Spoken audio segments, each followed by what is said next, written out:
Oops. Hey, we're live. And we are waiting for a stream. I'm always nervous about starting too late, so I end up starting early.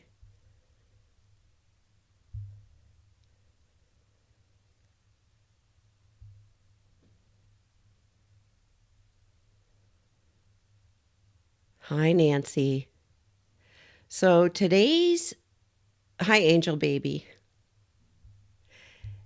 Today's hearing, for me, the big issue is whether or not anything gets suppressed, specifically the interrogation.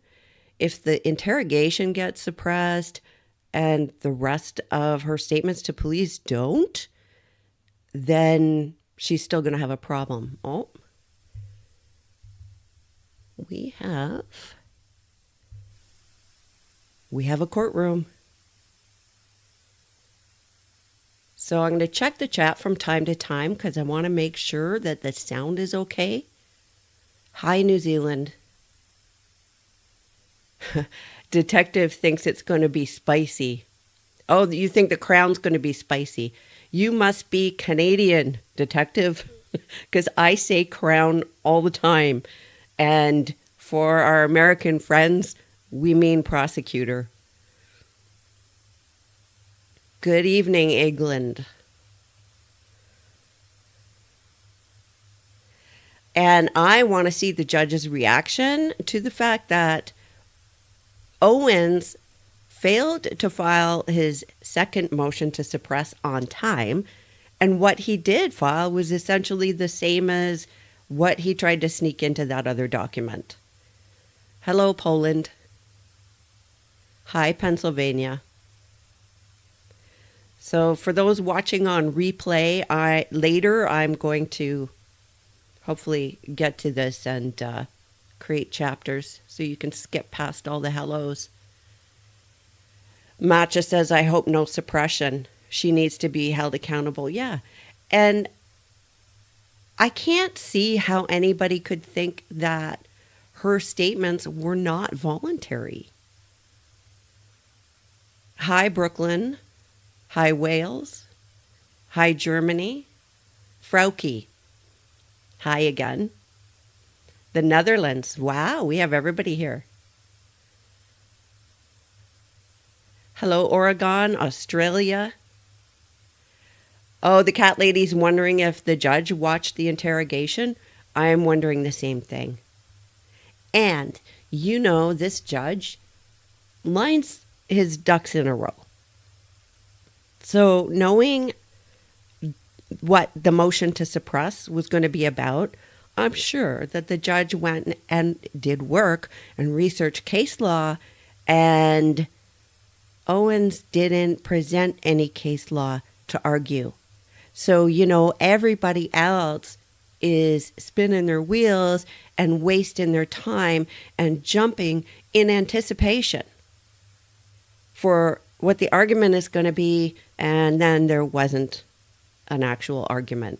So,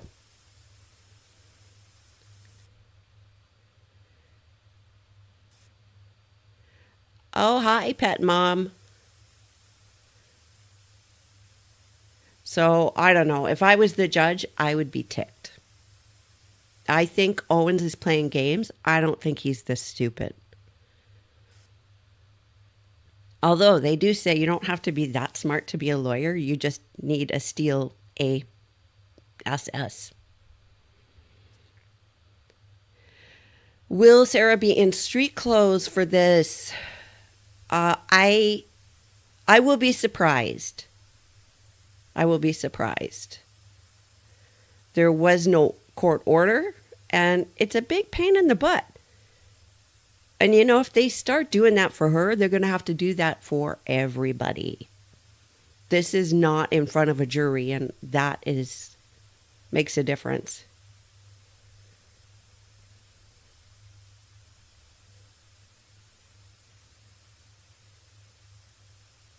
Little text says, I want to hear denied. Yeah. Cat Lady says Owens had time to go on court TV, though. Yeah. And doesn't that tell you about what his priorities are and perhaps what his motives are? I don't know. Maybe.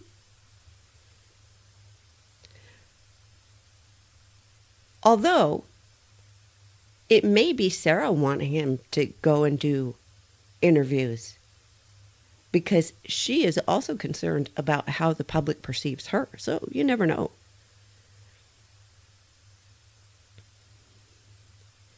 Owens was busy making interviews on court TV instead of finding case law, Suzanne is saying.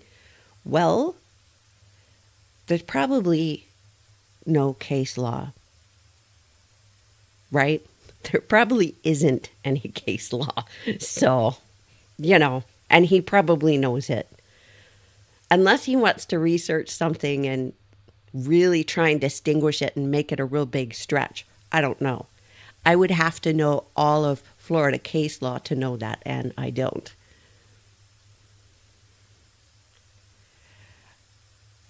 Bilbo Duncan says most defendants wear street clothes, just not professional makeup. In front of the jury is different than in a regular hearing. If you're in custody and it's a hearing, a pretrial hearing, you don't wear street clothes. Hello, Scotland. Oh, somebody's saying they're new to saying anything in chat. And I missed your name. I am so sorry. Straight Shooter saying, yeah, she kept repeating, not intentional, because she wanted to avoid more severe charges. The Miranda technicality is grasping for sure. Because if she claims self-defense, she can't claim everything she claimed, not only in the interrogation, but also in the interview in the car, in the police car, and on scene. And what Owens hasn't picked up on yet is it's also in the 911 tape. Listen to me, tape. Recording. Showing my age. Hello, Nevada. Cat Lady says the Miranda warning was fine. Yeah. And Cat Lady says, I don't think anything is getting thrown out. I don't think so either. We're going to have to see. The other thing I'm wondering too, since Owens didn't put any case law into his motion to suppress, is he going to pull it out of his back pocket during the hearing so that the prosecution hasn't had a chance to go and look at that particular case law to rebut it? Could that be a strategy? Frauke says she wanted to avoid any charges. Yeah, I think she thought she was going home. And that's the other argument, to say that the interview at the station was not custodial. Or at least she didn't believe it was custodial. And that's what's important, is what's in her mind. She didn't believe it was custodial because she thought she was going home. And she was asking questions like getting his property back and talking to his probation officer and the people at his group and this sort of thing. So she fully expected to go home and be able to do those things. So she didn't think she was in custody. So Miranda doesn't even apply. But, and this is an example of why it's important to sometimes do things even if you don't have to. They read her the warning anyway, and it's a good thing they did. Hello, fellow Canadian from BC.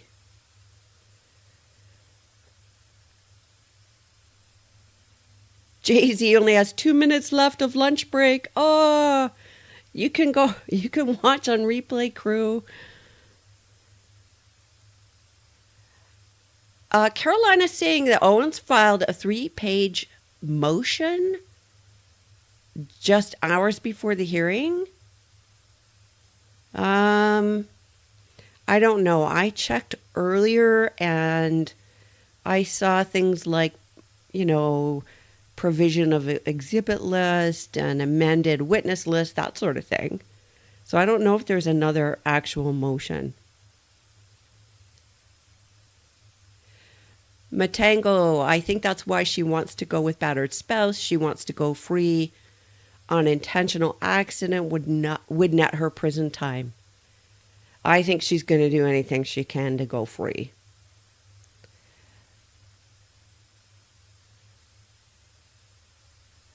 Hey, Metzger Ann. Well, enjoy your grandkids.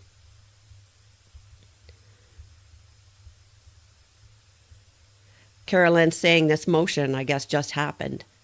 I don't know. We're all going to have to look.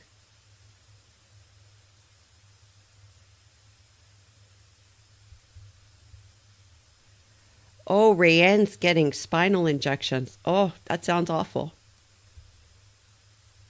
Giovanna, Owen always files at the last minute. Seems to be a pattern, doesn't it?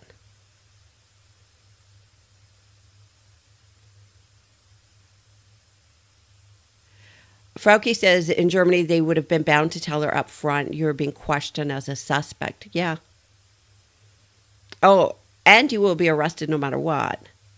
Yes, it is different in the U.S.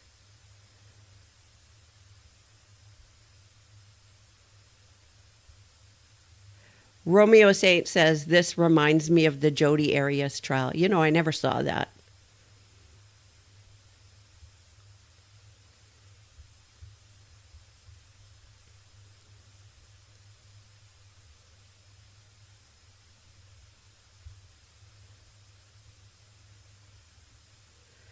Jules is talking to Frauke saying, wish we had that so there's no ambiguity. Yeah, it won't happen here, Jules. Or it won't happen there, Jules. I don't think so. I think you're right. Bob says, Sarah said she put him in the suitcase. Yes, that's correct. And she couldn't even explain the story in order or fully. The story didn't come together until later. We were playing, and I put him in the suitcase, and we were playing. It sounds like, when a 6-year-old gets in trouble and they try and come up with an excuse. That's kind of what it sounded like.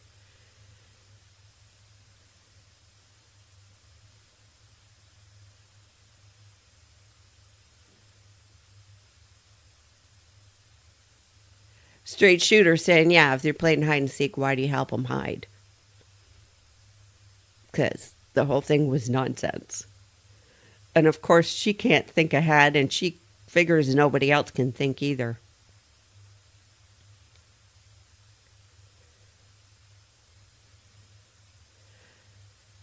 The detective thinks that Germany has the best detective squad.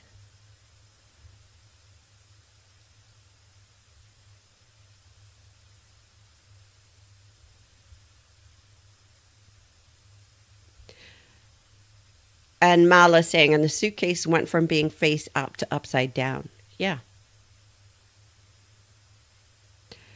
The cat lady says the state asked for a protective order, yes, on witnesses because the defense wanted to subpoena clerks. Yes. They're going fishing. They're just going to make everybody's lives miserable. They're just going to make everybody work.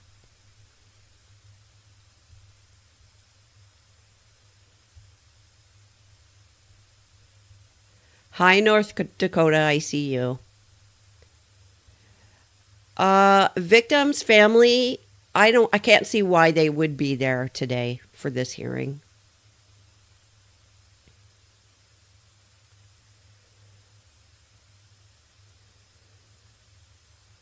Court never starts on time. I don't know why I start a minute early. It's 13 minutes past.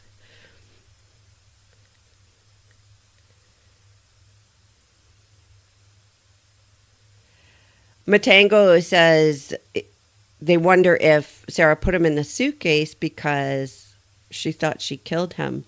And I have wondered exactly that as well.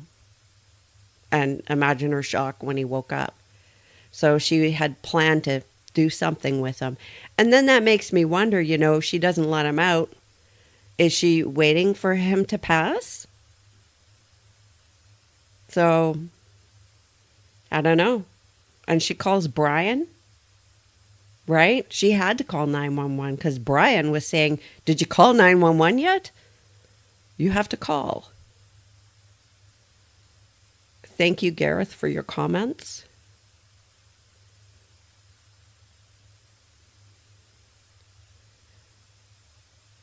So, Cat Lady's asking, I want to see if the judge acts differently towards Sarah if he watched the interrogation. I think that whatever he thinks, he's smart enough to know two things. One is he hasn't seen everything. So he hasn't seen everything that the defense may have to offer. And so that means he wouldn't be prejudging it, right? That would be inappropriate. And he knows it would be inappropriate to display any kind of feeling or behavioral change. The idea is for him to be fair all the way along with everybody, regardless of what's put in front of him.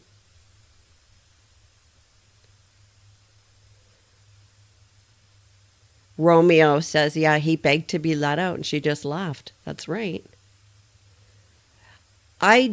Nikki's asking about a syringe that was in the suitcase. I don't know about that. I've not seen that.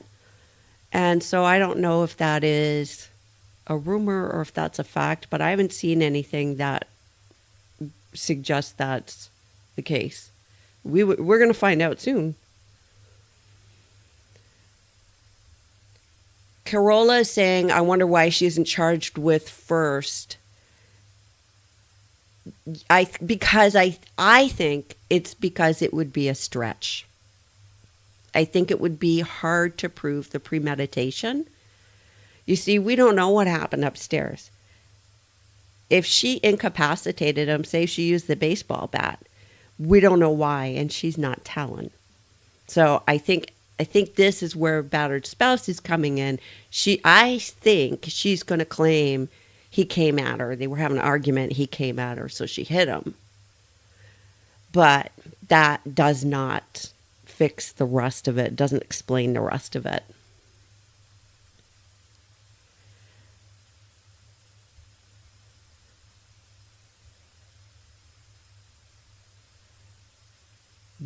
Match is asking, do you think she could get manslaughter? I hope not. This is at least second degree. At least.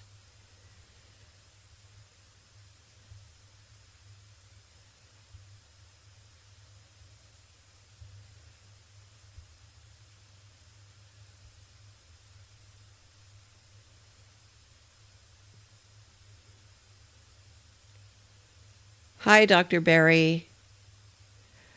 Dr. Barry says, I think if he was coming after her in that moment, she would have mentioned it on the video.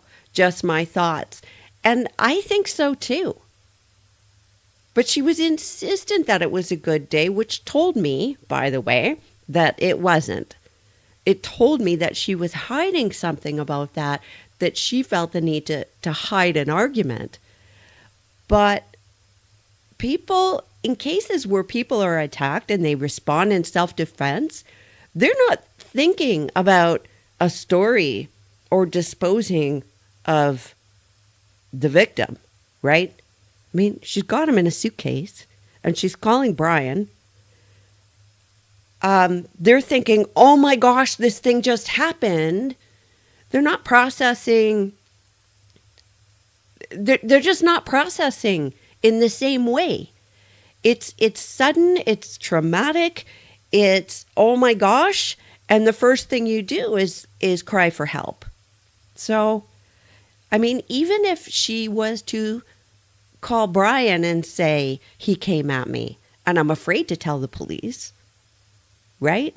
It would have come out. So I tend to agree with that.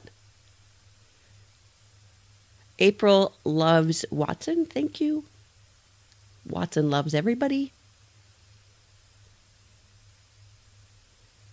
Laura is asking, is anyone else getting a lot of ad breaks? I don't play ads, so I don't know. I don't know how that works. Oh, here we go.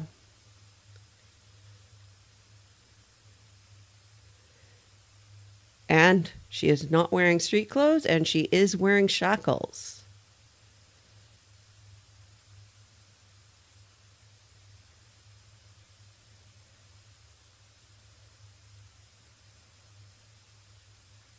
Hartley, I think she got him in the suitcase because she incapacitated him in some way.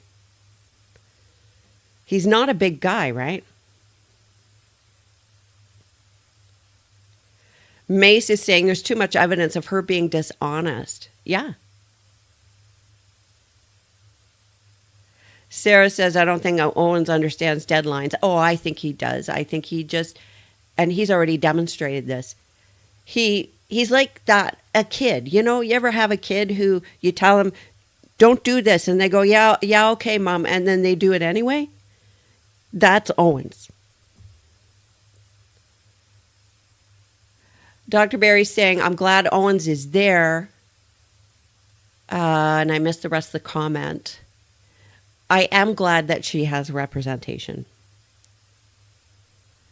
Courtney's asking, have you considered teaching some online risk assessment courses? I've thought about it. Really hope this is not the camera angle for the trial, Robert is saying. Yeah, I kind of want to see the expressions on her face.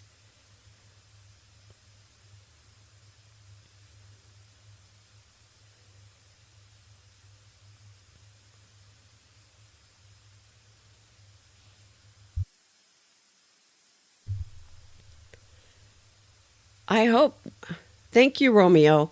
I hope that people are saying there's a lot of ads. Thank you, Angel Baby. I hope that doesn't continue. I don't know if I can do anything about that during setup, maybe. Catherine says Sarah lives to present herself as a victim. Yeah. She's a victim and the hero. Oh. We might be starting 21 minutes late. That's not too terrible, considering it's court.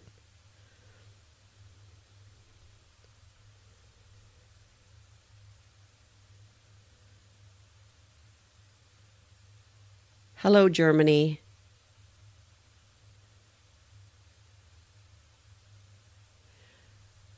Okay, so some of you are saying the ads are not bad. Well, that's good.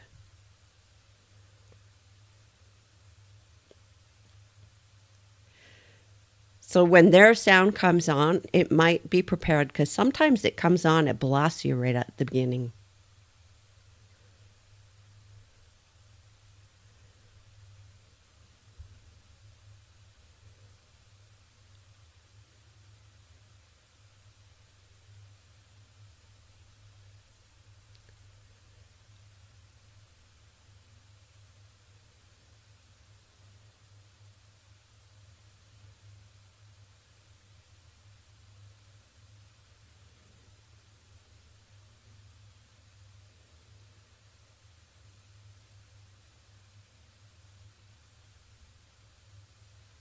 Someone's asking if she ever showed any remorse. And the answer is no, not that I've seen. In fact, she referred to Mr. Torres in one of her letters as the decedent.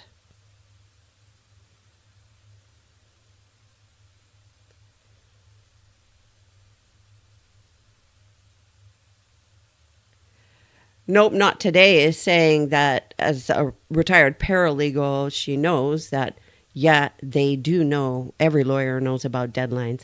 Oh, you betcha. They have whole systems to diarize these things so that you don't miss filing deadlines.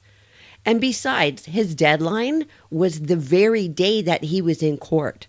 It's not like he could forget. It was not like it was something in the future and he wrote it in his day planner wrong. Late bloomers saying Kranick is very professional. Yes. Sarah's saying it's all about her. She only feels sorry for herself. Yeah. Helen said, not even a fake tear. Yeah, actually.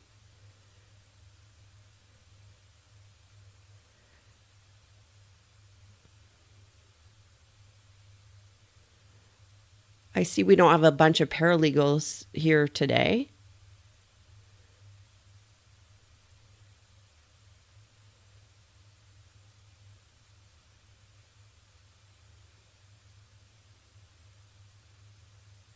She's all smiles, it seems.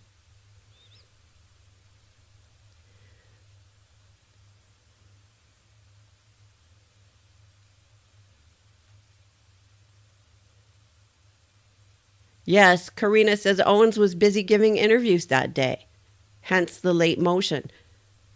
Yeah.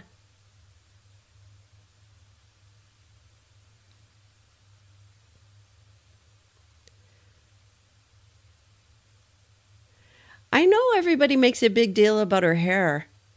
I don't know. I don't care.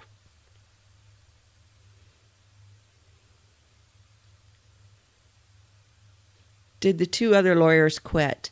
I don't think so. Sunset is saying, is the protective order like a restraining order?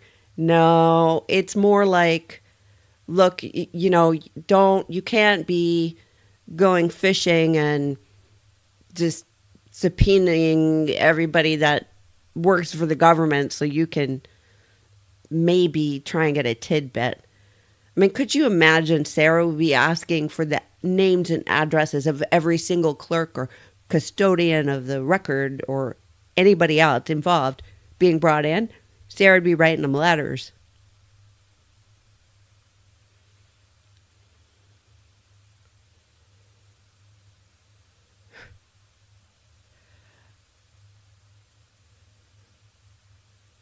Giovanna says, I think the other two were assistants. The last hearing, the two women there were assistants, but there is another lawyer on the case. I think his name is Beck, Kevin Beck. Hi, Susie, you're a paralegal 30 plus years. Yeah, that's harder work than people recognize, I think. Laura, I hope Kranick admonishes Owens for the late submission. There's a part of me that hopes that Kranick will say, I'm sorry, it's not timely. You were given a deadline. You blatantly ignored the deadline. I mean, he's on court TV, giving interviews. I mean, he's just like rubbing it in the court's face. He's not even trying to hide it. He's not even saying, oh, I was so busy with so many motions. No, he's on court TV. So he just gave a big FU to the court. So I'd like the judge to say, no, it wasn't timely, so we're not hearing it. But I kind of think they won't. I don't know. We'll see. Feline Frenzy says, yes, Beck and Henderson are the other two lawyers. That's right. I forgot about Henderson. 3 lawyers, 2 assistants, and can't file on time. Yeah. And that's at least 2 assistants.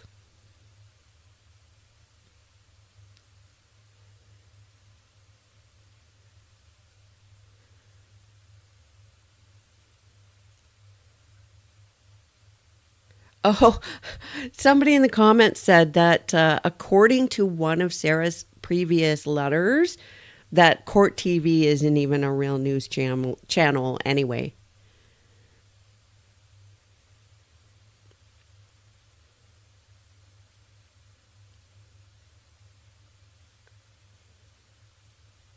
CB says, I thought they were her babysitters. I think they kind of were. Those assistants, I think they kind of were. If I was given the opportunity to cross-examine Sarah, would you? Oh, yeah, would I? Oh, yeah. That would be so much fun. Would you?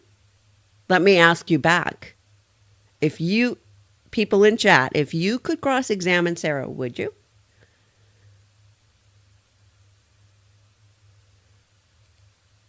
Loba says Sarah's been having behavioral problems in jail. Are they related to entitlement or lack of respect for authority? I betcha. Paige is asking, if Sarah testifies, will it have to be by narrative due to perjury laws for the attorneys? Well, I think that an attorney with ethics could get around the issue by having her testify in the narrative. There is also, the thought has crossed my mind of plausible deniability for the attorney to say, I didn't know. I believed her. I thought it was true. And, I came on late because he keeps saying that. I haven't seen everything. I came on late. So, if there's plausible deniability as to whether the attorney knew that she was lying, well, I don't know. He might not have to make her do a narrative. Depends.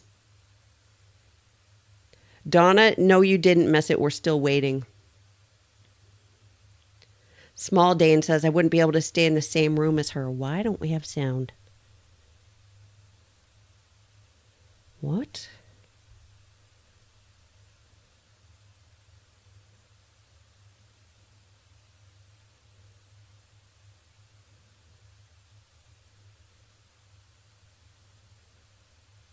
Matango says he has to stop using that excuse. Yeah, I agree.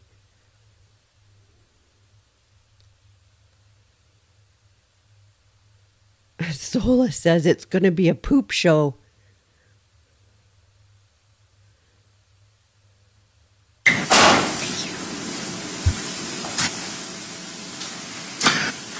Madam Clerk, I'm ready when you are.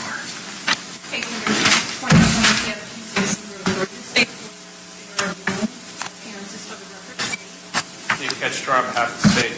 William J. for the state. James Owens for Sarah Boone.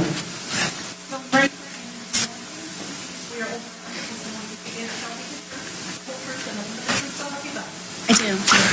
Good afternoon, everyone. Ms. Boone, good afternoon. If you could please state your full name and date of birth for the record for me. Sarah Boone, 10-10-77. Okay, we're here on several different matters, including a motion to suppress, specifically the motion to suppress defendant statements at OCSO filed September 24, 2024. The amended motion to suppress defendant statements at OCSO filed September 30, 2024. And then just what was filed this afternoon at 2:35 p.m., defendant's second amended motion to suppress defendant statements at OCSO. State, have you had the opportunity to review the second amended motion? Yes, sir. Are you ready to proceed on that today? Yes, sir. Okay. Are there any housekeeping matters we need to address from the state side of the ledger? Not on that motion. Okay. Any housekeeping matters on your side of the ledger, sir, with regard to those motions to suppress? No, sir, Judge. I believe we've got two detectives outside to testify, and we've also got the custodian of records from the Orange County Sheriff's Department relating to the Miranda card and the policy and procedure. Is that a valid argument that you're still embarking on this afternoon based on what's in your second amended motion? Yes. Okay, so the sufficiency of the Miranda waiver is still at play? Yes. Okay, all right, thank you, sir. With regard to the other motions that were set for today,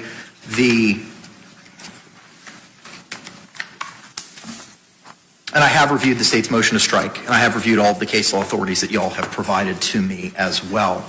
With regard to the defendant's motion for hair, cosmetics, civilian, and clothing without restraints for trial, Mr. J, do you have any position with regard to the restraints at trial portion of that motion? I believe the law of the case has already been settled on that issue. Okay, all right, we'll entertain argument when we get there. And I've also reviewed the state's request for protective order filed September 30, which is also set to be heard this afternoon. With that, we'll begin with the motions to suppress. State, you can call your first witness. Judge, I'm not objecting to the authenticity of whatever it is he subpoenaed. I've been getting some of the documents Orange County Sheriff's Office General Order 711. I don't see any need to belabor the custodian of records sitting around. Was there something else? Was there actually a Miranda card? Or is it Yeah, something if you look else? in the very back, if you look in the very back, Okay. you see the Miranda card at the last page and the next to the last page. Yeah, there's no need to keep the custodian of records around for authenticity. We still have our objections. Okay, all right.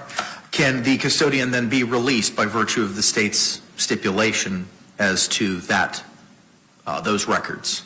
Yes, can I go tell her she can? Yes.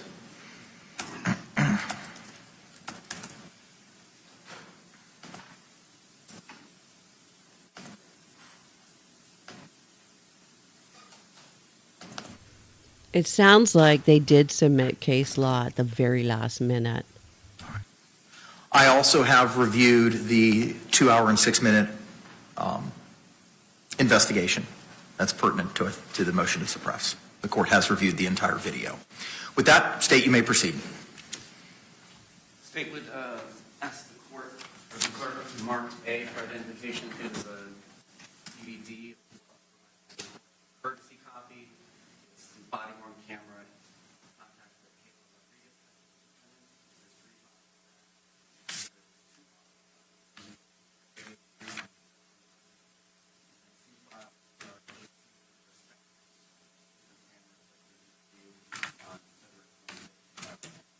And I have reviewed all of those in advance of today's hearing. Any objections? No objection? What was pre-marked as States A will be received into evidence without objection as States 1.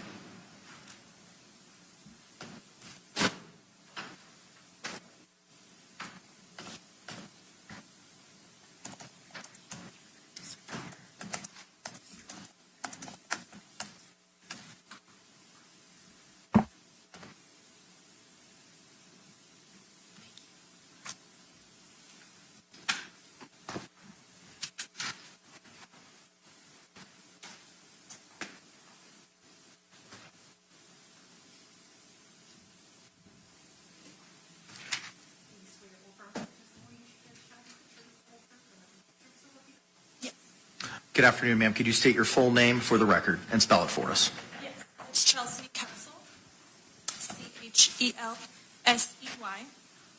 Last name is Koepsell. Thank you. Counselor, you may inquire. Thank you. Where do you work, ma'am? The Orange County Sheriff's Office. And what do you do for Sheriff Mina? I am a homicide detective. How long have you been a homicide detective? Over 6 years. And what's your total experience with the Orange County Sheriff's Office in terms of years? I am going on 12 years. Any prior law enforcement experience prior to joining the Sheriff's Office? And in the homicide unit, how is it that you get notified that you shall be the lead investigator on a case?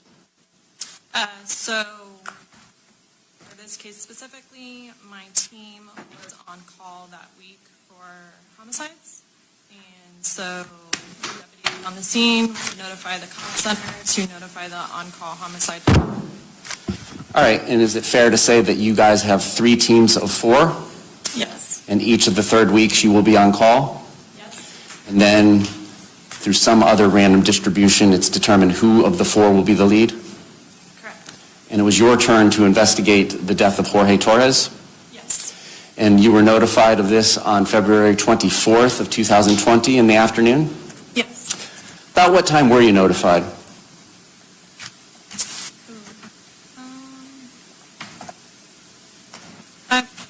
I would have to look at the CAD sheet to recall directly, but I would assume within 30 minutes to an hour of deputies being on scene.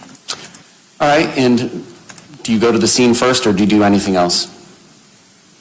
For this particular incident, I got my partner, Detective Sarah Lowen, and we headed out to the scene. All right, and when you got to the scene, what did you do? I met with the deputies there, and they kind of just briefed me on what was going on and what they responded to. Did you do a walkthrough of the scene? I did, yes. And then was a search warrant drafted for the residence Yes. and later executed? Correct. Did you have any contact with somebody identified to you as Sarah Boone on the scene? Yes. Do you see Sarah Boone in the courtroom today? I do. Can you point out where she is and what she's wearing? She's over here on my left, and she's wearing blue. May the record reflect she's identified the defendant. Record will so reflect. When did you first have contact with her? If I'm not mistaken, she was outside of the apartment when I got there. So once I spoke with deputies, I then went and introduced myself to her. All right, and did you ask her any questions at this time as you guys are standing outside of the residence? Not like detailed questions about like what happened, because I have already was told by deputies what she had told them. So it was more just to like introduce myself and to let her know, we're doing a search warrant and the procedures of how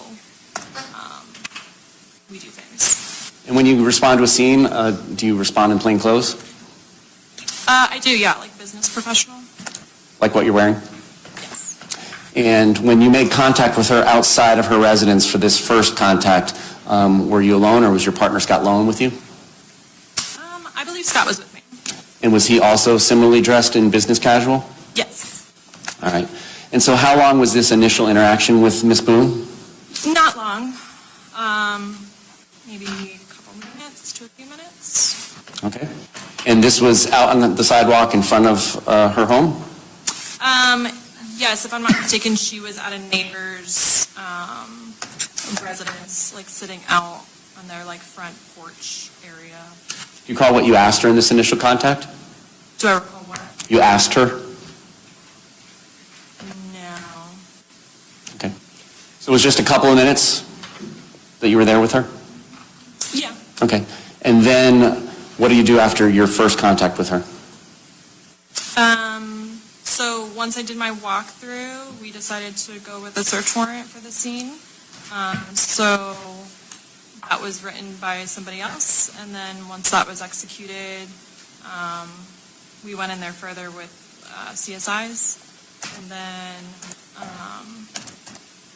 we talked to Brian Boone, which was the ex-husband, and then I believe we then sat Sarah into our unmarked vehicle and had a conversation with her. Was that conversation in the unmarked vehicle recorded? Yes, audio recorded. And can you describe this unmarked vehicle for the court? At the time, I was in a unmarked Pathfinder, so it was like gray in color, didn't look like it didn't say like law enforcement or police or anything on the exterior, and there were lights like inside. Where did everybody sit in this Pathfinder? I sat in the driver's seat, Sarah sat in the front passenger seat, and Scott Lowen sat in the back seat. Did you have any conversation with her about the facts of the case or your investigation?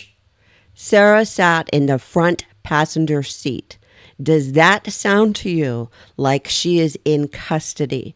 When you're in custody, do they put you in the front of the police car or the back of the police car? That wasn't recorded inside the car. No. And that was all recorded and turned over to the state attorney's office? Yes. And you announced the date and time of the start of this interview on that recording, did you not? Correct, I did. Okay. Is it fair to say that it had been about 3 or 4 hours since the initial call out for 911? Yeah, I would say, yeah, because I believe we started interviewing her right before 5 p.m. And is there any particular reason for executing the search warrant and speaking to another witness or witnesses prior to interviewing Ms. Boone? Just based off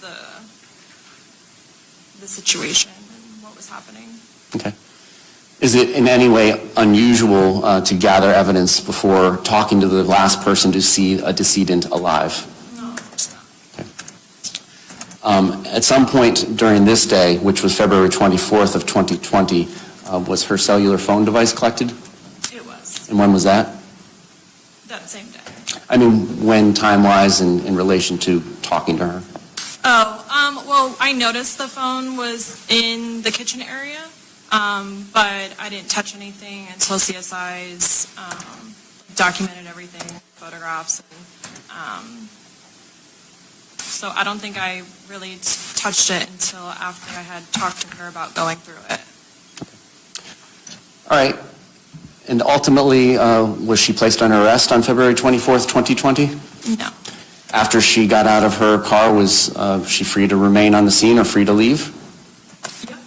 Not go back in her house, but yeah, she was able to leave. Prior to that, had she been detained and requested not to leave the scene? One more time? Prior to your interview with her in the car, had she been asked or ordered to stay on the scene? Not by me. Okay. February 25th, was there a second interview conducted with you and Detective Lowen with Ms. Boone? Yes. Prior to this interview, had her phone been extracted by any member of the digital forensics team at the sheriff's office? Yes, it had. All right, and had you reviewed some of the evidence on there? Yes. You had requested that Ms. Boone come down to the sheriff's office rather than you returning to the scene? Yes. Can you explain that? It's more of a controlled setting for law enforcement. We were able to audio and Just want to highlight the fact that the phone extraction was done prior to the interview. So it's not like they just found these on her phone. So my question now, and what we're going to have to watch out for at trial, is did she delete those videos? And they found them through an extraction. I don't know. video record at the sheriff's office, and she had mentioned that she might not be staying at her apartment, and so I didn't want to go to the ex-husband's residence where her potential child was, so I just felt it was a more controlled setting at the sheriff's office. All right. And when Ms. Boone arrives at the sheriff's office, who goes down to greet her and where? It was not me. But she would have gone in through, we have two entryways, so either on the record side or on the opposite side. And she would have had to go up to a window and request that she was there to meet with me. They would call me. I would tell them yes, sign her in. And then, if I'm not mistaken, I believe Scott, Detective Lowen, went down and got her. All right, so you're describing two separate entrances that members of the public can come and go through, Yes. as opposed to separate entrances that might be in the back of your building where people are not free to come in and out of without a swipe card. Yeah. The public doesn't have access. All right. Now, in relationship to those two entrances, which I assume are on the first floor of the building, is that a safe assumption? Yes. Where are the CID or the investigation division's interview rooms? They are located upstairs. All right. Second. And is she allowed to just walk up to the second floor interview room, or does she have to be with an employee of the sheriff's office? She would have to be with an employee of the sheriff's office. And your testimony is it wasn't you? I don't believe so, no. Now tell us about these interview rooms. We have 4 interview rooms that are audio and video recorded. Okay. And they have, you said they're video recorded. Was the interview with Ms. Boone video recorded by the sheriff's office equipment? Yes. Was there any conversation about the case or the investigation with her that did not occur inside that room with the recording going? No. Okay. I'm going to go to the questions of this witness. Thank you. Any cross-examination? Yes. Detective, I'm James Owens. I met you outside just a few minutes ago, and you know I represent Sarah Boone. Detective, have you had a chance to review any paperwork related to this case prior to this hearing? I have looked at my investigative report, and I have looked at some policies, but they were from current. All right. Have you had a chance to view Deputy Kayla Rodriguez's body cam video prior to today? I've seen it. I have not seen it recently.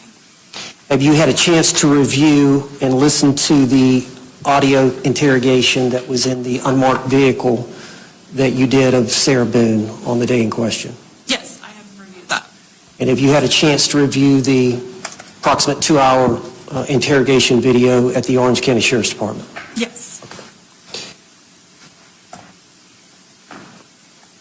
Would it be fair to say that prior to you asking Sarah Boone to enter this unmarked vehicle for this interrogation with Detective Lowen, that you did a preliminary investigation as to whether or not this was potentially a homicide. Yes.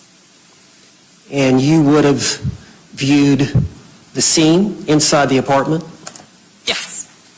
and you would have spoken to Deputy Rodriguez about what she knew about the situation, Yes.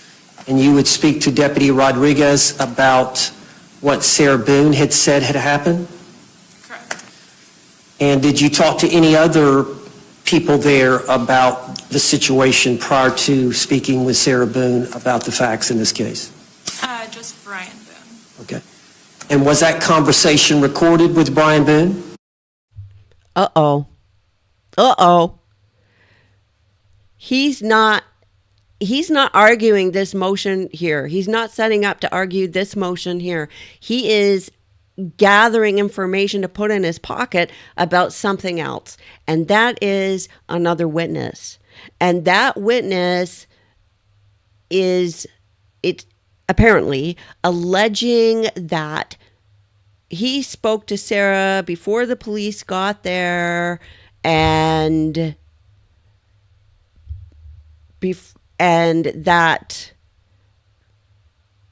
you know what, I'm losing my train of thought. He's the one that claims that Sarah told him in advance that she was doing this to punish George.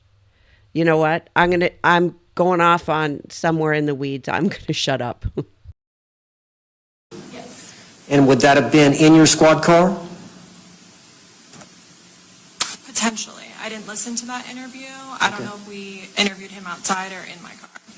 Was he Mirandized? No. Okay. So although he was at the scene when y'all showed up, he was not considered a suspect or person of interest? No.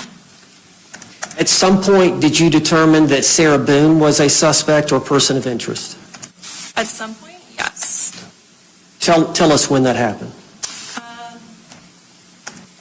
The next day? Okay, so at the time of this event, your initial appearance there at the scene, which I understand you must have stayed 4 or 5 hours? Probably. Okay. At that point, at no time did y'all consider Sarah Boone a suspect? Well, it's difficult the way you're asking, but she was the only one there. She's claiming that no one else was there. So what I was being told would mean that she was the only person of interest in that situation. But due to not having the autopsy results, we just interviewed her initially, got her initial statement, and then once the autopsy was completed the next morning, was when I already knew I was going to meet with her again to discuss the autopsy results. So then we had another interview with her where she was Mirandized, and she went to jail later that evening. And while you were there on scene, I know at some point you saw her phone on the kitchen counter? I did. All right. Or maybe on the microwave. It was somewhere in the kitchen. All right. And at some point you went to Sarah Boone and you asked her for the password to open the phone. We asked to go through her phone. Did you ask Sarah Boone, can I have the password so I can go through your phone? Yes, after she signed the consent form. Okay, so not before? You didn't ask her before you asked her to sign the consent form, Sarah, give me the password to your phone? Not that I recall, but I would normally have her sign the consent form first for her consenting to go into the phone and then gather the passcode or whatever it is. Well, how would that have even come about then? I mean, how would you have approached her about signing the waiver to consent to searching the phone? She called 911, so I told her that we needed to corroborate her story as to what occurred. Okay. And so to do that, I wanted to go through her phone. All right, do you know about what time she signed the consent? No, I don't think it requires a time on there. But it was when we were on the scene initially. Was it prior to her interrogation in the unmarked vehiel? Yes. And after she signed the consent, your testimony is you asked her for a password and she gave you her password after signing the consent to search the phone? Yes, I didn't touch the phone until my digital came. All right. You're talking about the digital investigator? And they have the ability to open up the phone and search the phone? With or without a password, yes. But y'all utilized the password that Sarah had given, had you not? I believe so. Okay. And do you know how long it took for the digital investigator to show up after you arrived? Oh, yeah, she didn't come until later. I believe around 7 p.m. Okay. That's when, in the CAD sheet, it says she arrived. And you know there were two videos on Sarah's phone. So the story that is told in the motion to suppress the body cam footage and the interview in the car is all out of order, probably because Sarah told the story. She didn't she didn't look through the phone, use the password or anything. She didn't do anything until after the digital person had it. So, which was way after this interview in the cruiser, during which Sarah was not in custody and ultimately left and went to Brian's. After I spoke to Sarah. I'm sorry? After I spoke to Sarah? All right, so what I'm gathering from what you just said is at some point you asked or directed Sarah Boone into your unmarked vehicle where you interrogated her. Is that correct? Where we completed an interview? Yes, sir. And your testimony is that you did not view the videos that were found on her phone, and I'm referring to the 2-minute video of George in the suitcase, and then some time went by, and I think there was about a 22-second video of George in the suitcase that Sarah took of him in the suitcase. Your testimony is prior to you putting her in your unmarked vehicle that you were not aware of those 2 videos. That is correct, sir. I did not go through her phone until digital forensics came out and then went into her phone. And then she brought me over to her van to tell me about the videos and what she found. All right, so your testimony is at the time that Sarah Boone was interviewed in your vehicle, that the forensic phone investigator had not arrived. Correct. Okay. Did you tell Sarah, I know we saw the audio once you get in the car, but did you talk to Sarah before y'all got in the vehicle? Of course. And did you tell Sarah that y'all wanted to talk to her and this was routine protocol? Yeah, that I wanted to have a conversation with her, and once I had walked through the house and saw what I was working with, we would have that conversation. Did you tell her that? I like how she answers, of course, and the tone in which she answers, well, yes, because it is routine. And of course you're going to talk to the person who was in the house, who called 911, like, of course, right? And we're in front of a judge, not a jury, so. Interviewing her in the squad car was routine protocol to your investigation? I don't recall if I specifically said that, sir. This was 2020. Okay. If she recalled that, would you dispute it? Objection, improper question. Sustained. Your testimony is you don't remember saying that. I don't remember specifically saying what. One more time. What is it that she claimed that I said? Routine protocol. I would not interview her, not in my unmarked car. So my routine protocol, sure, I would do that. I would Okay. interview her in a spot where no one can hear us. And you would explain to her why you were doing that, wouldn't you? Would I explain to her why we were sitting in my car? Or Yeah. standing? Yes. No. Well, you would have to tell her something. I said, yes, we're going to go have a conversation in my car now. Okay. And did she have any questions that you recall about what's this about? And you could have potentially explained to her that this is routine? It was all explained on the audio recording. Okay. But you agree you had a conversation with her before you got into the car with her? Yes, I definitely directed her to get into the front passenger seat when we were going to talk in the vehicle, yes. Okay, and you don't recall whether or not you said this is routine protocol to come into the car and talk to me? Those words specifically, He's putting words in her mouth. She's saying, it's routine. Yeah, it's routine protocol. It's routine protocol for me because that's the way I would always do it. She's explaining why. And he's basically saying, did you kiss Sarah's butt while you held her hand? Really? And he is throwing extra words and trying to get her to agree to saying something she maybe said or maybe didn't, probably didn't, because she probably wouldn't, because it wasn't a big deal. And that part is, it's protocol to get in the car. And I'm explaining that this is protocol. He is playing games, and this child is going to be flippin' annoying if this is the way he works. no, but I would have talked to her in the vehicle regardless. I would not have talked to her outside of my vehicle. All right. Now, once inside the squad car, you were there with the other detective, Detective Lowen. Correct. Okay. And you read her the Miranda rights card, correct? Yes, from my card, yes. Do you agree that you didn't ask her the last question, number 9? Objection, relevance. Response. Judge, we're here on a hearing on the issue about the interrogation. But the case law that you provided to me, none of it stands for the proposition. Miranda identifies the 4 things that need to be addressed.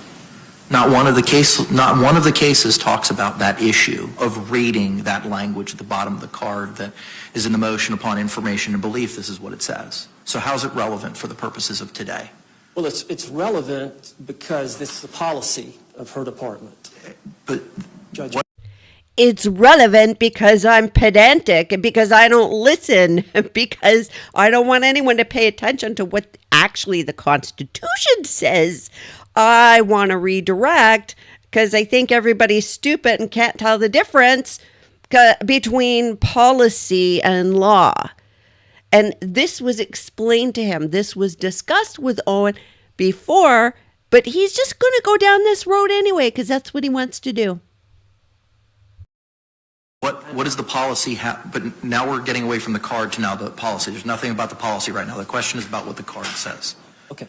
The card is the policy, and the policy is the policy. They're intertwined. They refer to each other. Our argument is that she did not waive her rights. But remain silent. That's a different issue than what is on the card. I understand, but it's a coercive question about her not doing that, which was the policy of her sheriff's department. She elected not to do that. She wanted a statement from Sarah Boone at the scene. She wanted a statement from Sarah Boone at the sheriff's department. She elected not to answer a question that the policy says read verbatim from the card. Why did she not want it? Our position is it was an attempt by this detective to coerce Sarah Boone into talking. On February 24th. All right, detective. Even though you did not violate the Constitution, we're going to speculate about what was in your mind that, of course, I mean, nobody could know what was in your mind at the time, but we're just going to speculate that, and we are going to then allege that our supposition is correct and make the allegation that what this person was thinking, not saying, thinking, actually impacted this person, I mean, in a huge way. We're talking about coercion. Come on. 4th or on February 25th? On February 25th, this interrogation ties into that one. She used the same routine protocol that she used for the second one. The first one, she claims that my client wasn't a suspect, wasn't a person of interest. At the sheriff's department, I'm sure, I haven't talked to her about it yet, but I'm sure she's going to say, yes, she was a suspect. Yes, she was a person of interest. Yes, we had probable cause to arrest her prior to her giving a statement. But what she said in terms of routine protocol the day before was what Sarah was relying on when she said routine protocol, when she questioned the detective about routine protocol the very next day in the interrogation room. And for her not to give that question. Okay. If he's going to use this argument, and in other circumstances, it might actually be a fair argument if you applied it to something else, but that the defendant believed a thing, right? And that thing is routine protocol. And the outcome of believing that thing turned out fine. She was released, right? After the interrogation or interview in the car, Sarah was released. Everything was fine. So again, she's being told routine protocol. And the defendant would believe, oh, it's like before, and then expect to be released.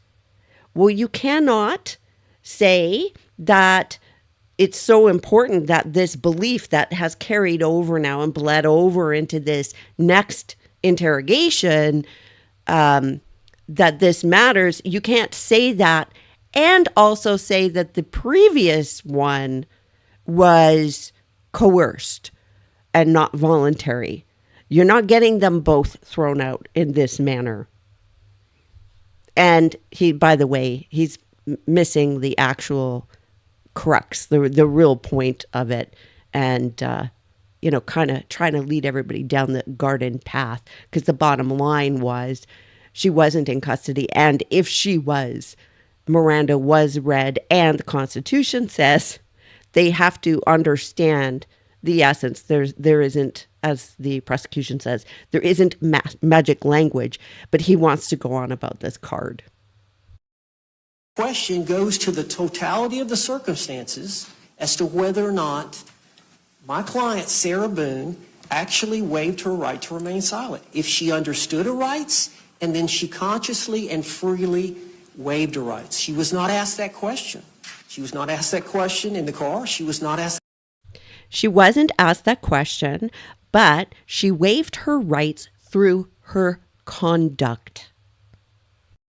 That question.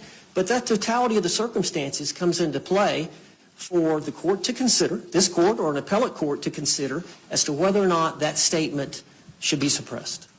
Any other response?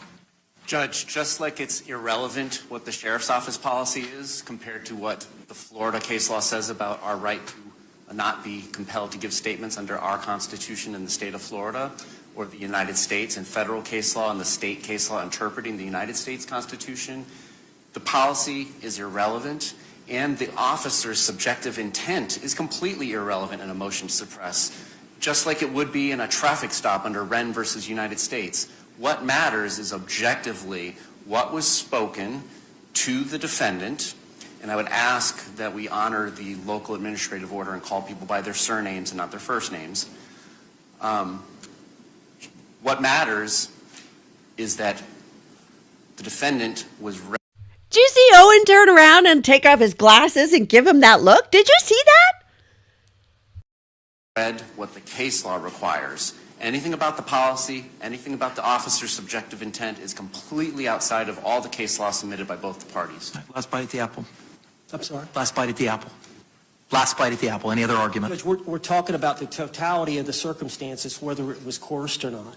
You can take any technique or a non-technique, something that you use or don't use, to establish whether or not it was coerced or not. The fact that she didn't read, do you understand the rights?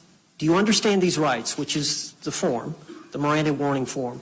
Do you wish to talk to us at any time? That's on the waiver affidavit. On the other form, which is the policies form, it says, do you understand these rights? And then the question number 9, do you wish to talk to us at this time? Objections overruled. Thank you. And you're referring about surname. What do you mean by that? You mean, That means last name. okay, what did I say? This detective? Keep calling the defendant by her first name. All right.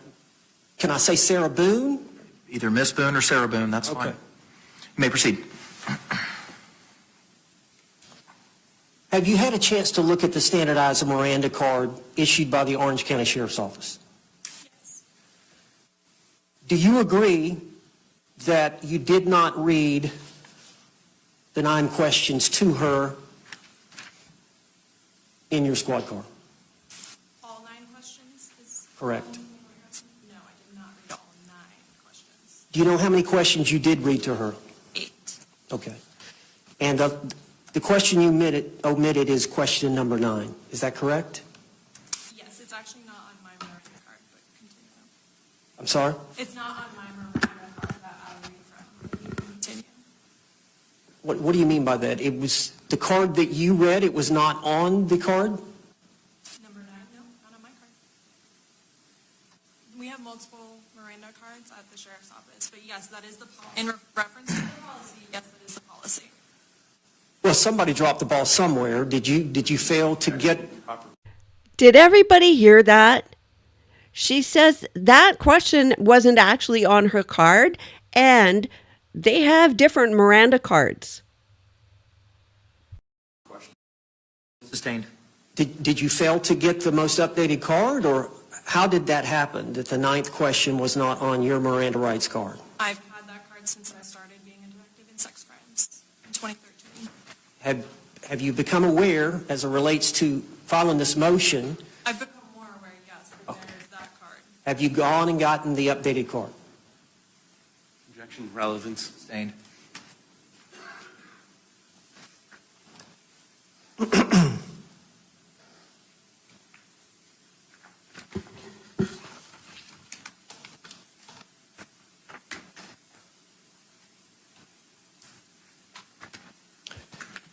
When y'all took her phone, Detective, did you tell Sarah Boone that you would be returning to her apartment the following afternoon to give her her phone back?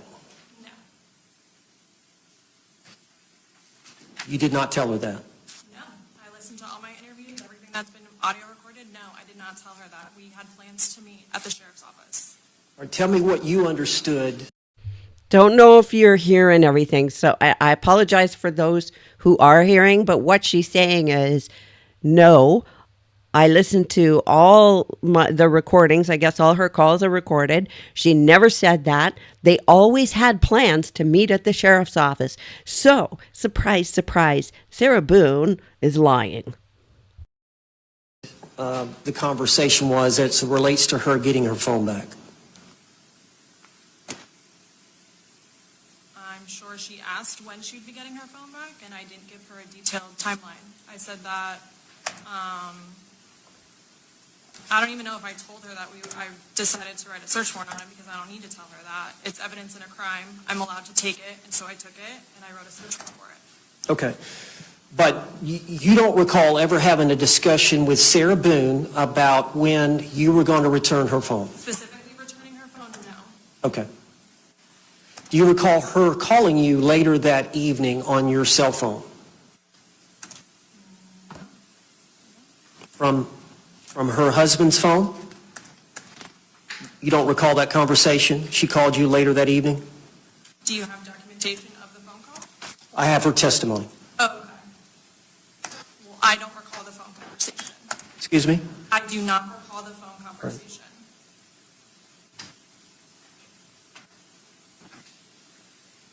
You said that y'all had some discussions about Sarah Boone coming to the station. Was that talked about the day of this event or the next day with Sarah Boone? It was talked about before I left the scene. All right. And did you relate to Sarah Boone that she needed to come to the sheriff's department the next day to retrieve her phone? I don't know if I specifically told her about retrieving her phone, but she knew that I was waiting to hear about the autopsy results and that I would probably have more questions. All right. So you Do you remember that? Some of that was on body cam where Chelsea said to Sarah that we have to wait, and hopefully the autopsy results will be available tomorrow. So all of this from Sarah is all malarkey. If there was a call from Sarah from Brian Boone's phone to Chelsea and she's not remembering, it may be that when she looks back through her logs, she may see a phone call from Brian's number, and that could be that call from Sarah, but she's not going to go in and listen to that because it's Brian's number. So Sarah's full of beans. It was planned all along, which actually makes more sense considering the questions that Sarah had written down wanting to ask them. I believe you told her that night, I need you to come back, maybe or maybe not about the phone, but I may have some more questions for you. Something along those lines, yeah. Okay. And when was it that you actually saw the two videos from Sarah's phone? Was it that evening after the interrogation in the squad car? I've already answered, but yes, it was after the interview. All right, and was it while you were on scene? Correct. Okay. And did you attempt to talk to Sarah again about that at that time? No. Okay. And so did you let your detective partner know about the videos on Sarah's phone? Objection, relevance. Overruled. Did you let your partner know about that evidence? Okay. And did y'all discuss that issue? Objection, relevance, work product. Sustained. Okay. At some point, y'all had to, were y'all working together, or were you making all the calls, or were y'all making joint decisions? Objection, relevance, work product. Sustained. Ma'am? There's no pending question at this time, ma'am. At some point, did you form an opinion as to whether you had probable cause to arrest Sarah Boone? Objection, relevance. Overruled. Yes, at some point I did. Did you make that decision by yourself, or was it collectively made by others with the department? Objection, relevance. Sustained. You don't need to answer anything.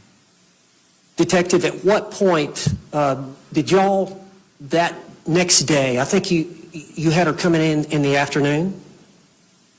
I believe it was around 3 p.m. Did y'all work on trying to get the search warrant for the phone? I got the search warrant for the phone, and I believe I submitted it that evening. I would have to look at it though. Okay. Do you know what time the search warrant came back signed by the judge? It's documented in my investigator report, but I don't know off the top of my Okay. head. And would it be fair to say that you told Sarah to come in later that afternoon or the next day? Yes. Okay. And would it be fair to say that you worked on the case that entire day until Sarah Boone came in? Yes, I attended an autopsy in the morning. That's why I asked her to come in at 3. All right. And what time was the autopsy that morning? It starts at 8, but I didn't probably get there till 10. It takes quite a few hours.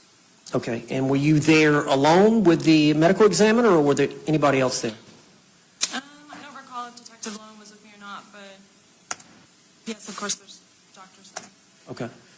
And so, in terms of your determination as to whether or not Sarah Boone was a suspect, did she become a suspect after you watched the video, the two videos from her phone the day before the autopsy? Objection, relevance. The custody is not disputed on the February 25th statement. How's this relevant? If the issue is knowing and intelligent waiver, the sufficiency of Miranda and coercion, what does the formulation of probable cause have anything to do with anything? Well, I wanted to bring out the fact that they had already made a decision before she came in for the interrogation on the 25th that they had probable cause to arrest her. So that if she, A, either didn't come in, they were going to go arrest her that day, or B, if she did come in and she exercised or invoked her rights to remain silent, that they were going to arrest her anyway. That they had already made a decision that she was the prime suspect. They had probable What does cause. that have to do with any of the three issues that are raised in the motions? It's whether or not she was in custodial interrogation, whether she was free to leave. I don't know that that's being disputed by the state.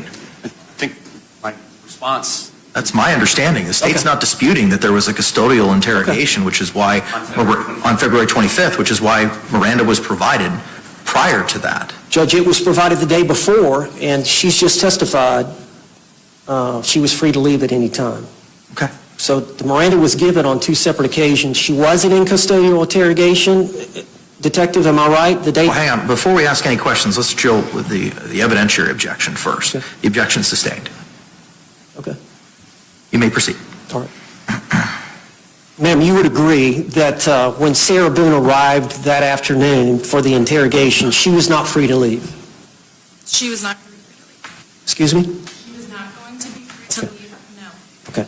And so if she would have remained silent and exercised or invoked her right to remain silent, she would have been arrested anyway?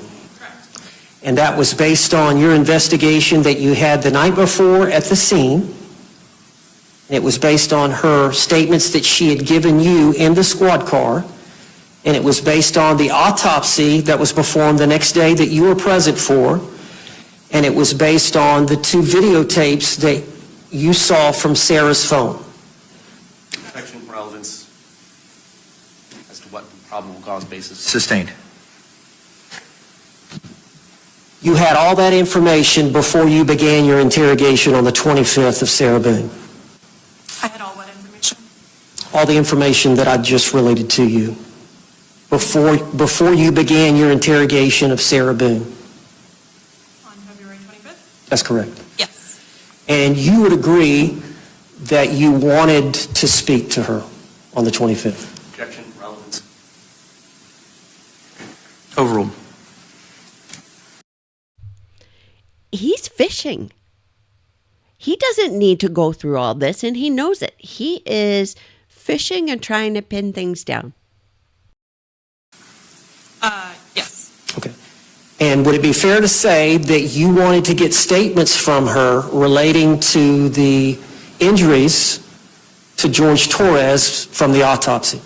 Objection, relevance. Overruled. Yes, I wanted to have a follow-up conversation in reference to what she told me the night before and in reference to the injuries that she failed to mention. And you also wanted to question her about the 2 videotapes that you had found on the phone? Objection, relevance. Overruled. Yes, I do Okay. want to show her the videos. And you agree, in your opinion, the 2 videos, and the autopsy were inconsistent with the story she had given you in the squad car the day before? Objection, relevance. Overruled. The videos, I'm sorry, repeat your question one more time?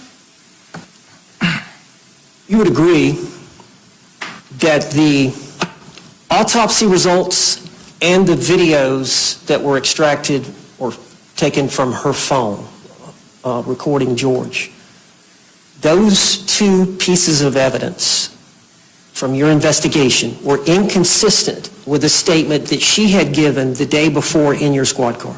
Same objection for the record. Overruled. Yes. And I believe that's ultimately the reason you arrested her, because of her inconsistencies. Objection, irrelevant. Sustained.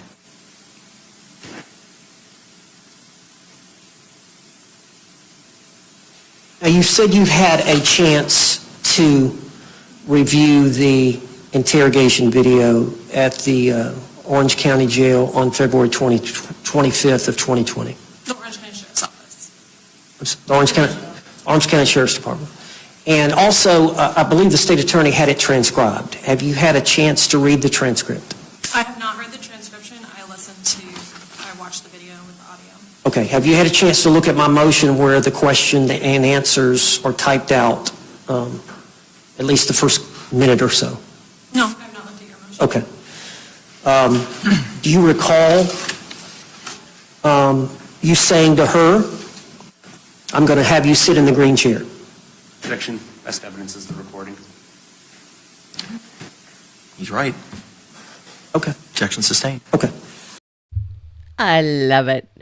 I love it because, first of all, he's right. The best evidence is the recording, not this back and forth with the lawyer reading a transcript that we don't even know if it's the official transcript. And it's funny because wasn't it one of Sarah Boone's letters that complained about best evidence and she completely misconstrued it? And now that exact thing is being used to stop her lawyer from continuing to play this game. We'll see what happens.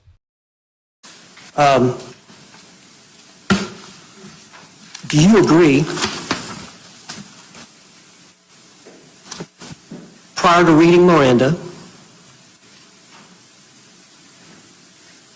that you mentioned to her that you had received his autopsy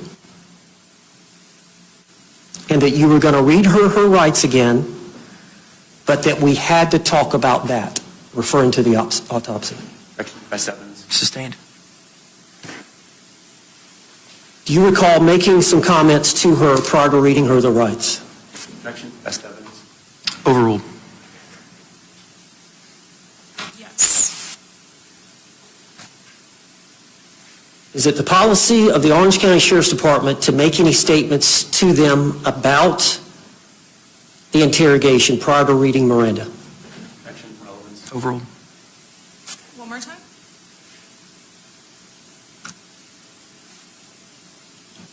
I assume that's not the first time you've read Miranda to a suspect. Objection, proper question. Sustained. Let me go back to the first question then.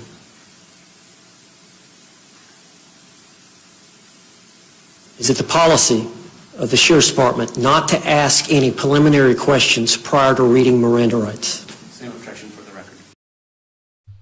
It doesn't matter. Is he her employer and this is a disciplinary hearing? Is he her dad scolding her for not following a policy to the letter? A policy which, by the way, we don't know if he actually has or if he understands. I mean, do you see why cops can get so flippin' irritated with lawyers? Do you see why cops get frustrated? Because you have to dot all your I's and cross your T's.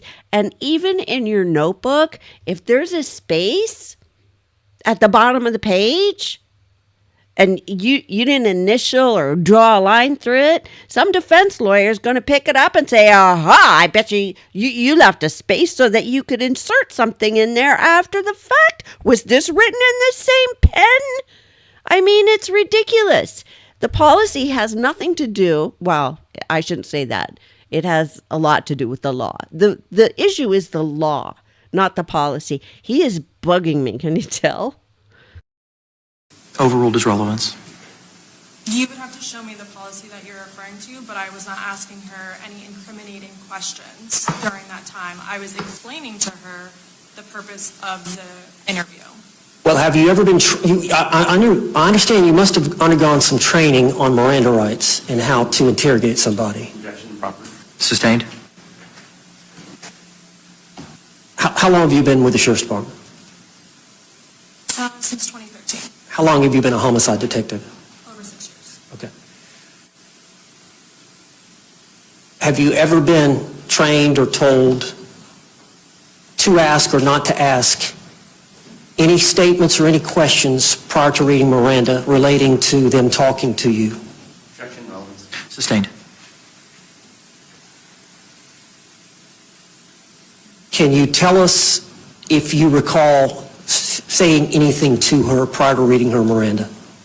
I recall briefly talking about getting the autopsy results, and that I wish to have a conversation with her. All right. Do you recall again reading her Miranda rights to her on video? Yes. Do you recall again omitting question number 9 on the standardized Miranda rights form for the Orange County Sheriff's Office? Objection, relevance.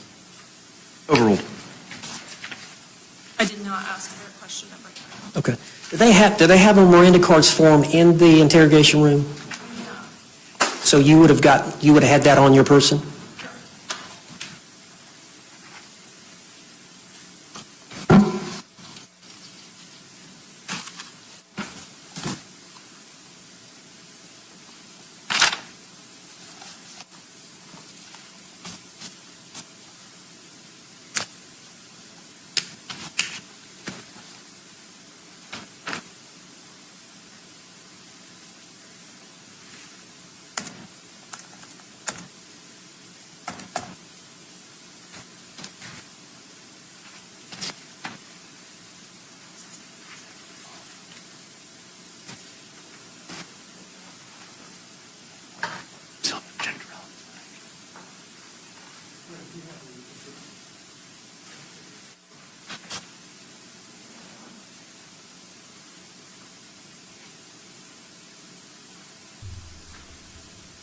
If this was a young lawyer and I was his supervisor, I'd yell at him.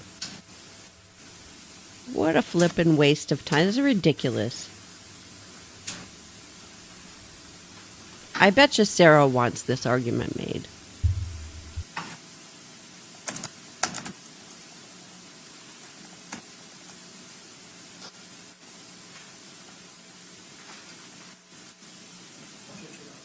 You may.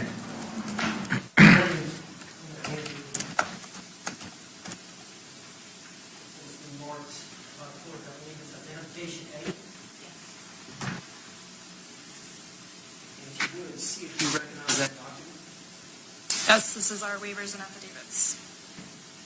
And is that a filled out waivers and affidavits?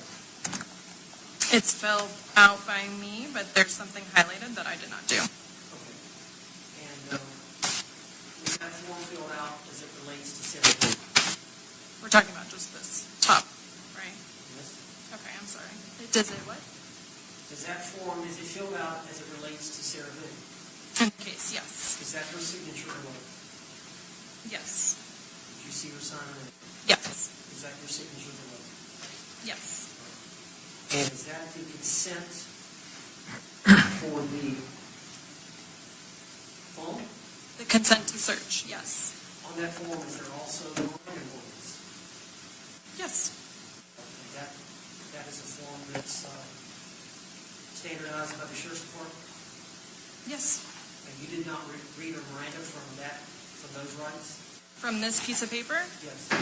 that's audio and video recorded, that, no. Okay, you would agree that it's He's asking, did you read the Miranda rights from this piece of paper? Well, she already told him. She read it to him from her card, the card that she had since she started, that doesn't have that final question on it, which, by the way, all doesn't matter anyway because it's the law that matters, not the policy. And this piece of paper he's showing her is the consent to search the phone. Well, that piece of paper would no longer have been in this detective's hands at the time she Mirandized Sarah, because that paper would have been moved along like 2 hours. No, I've got it backwards. It would have been moved along. It would have been sent along. So it's not like she's hanging on to this paper to refer to. This is what a game. This is a dog and pony show.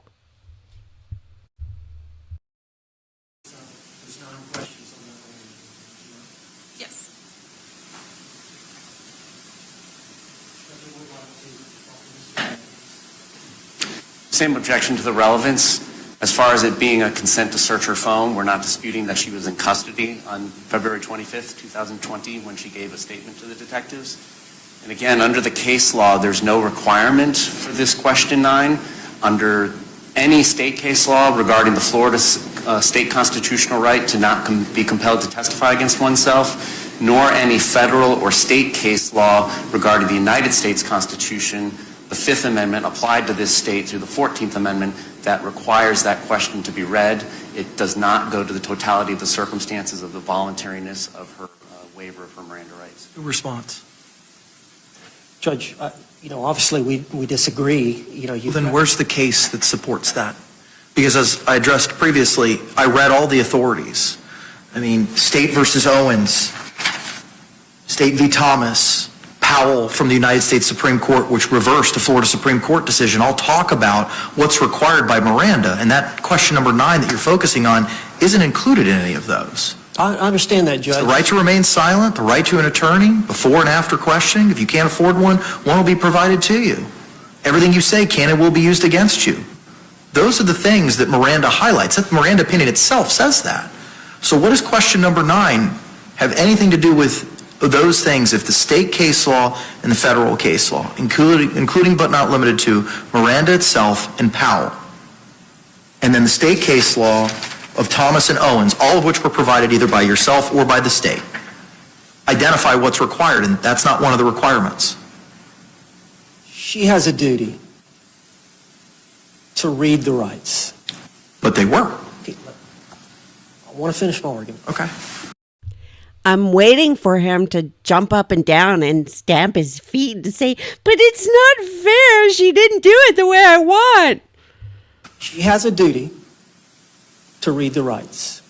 She has an obligation to ensure that Sarah Boone understands her rights by asking that question. Do you understand the rights I've just read? And then there must be a waiver. Yes, I understand the rights, and I agree to speak to you now.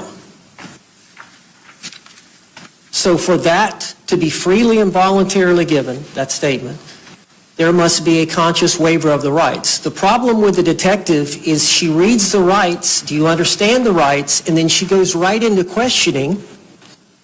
She goes right into questioning without saying, do you agree to speak to me? Understanding your rights, do you agree to speak to me now? That goes directly to whether or not it was freely, voluntarily, and knowingly given, the statement, and whether that waiver was. So under the totality of the circumstances, I think that evidence is relevant.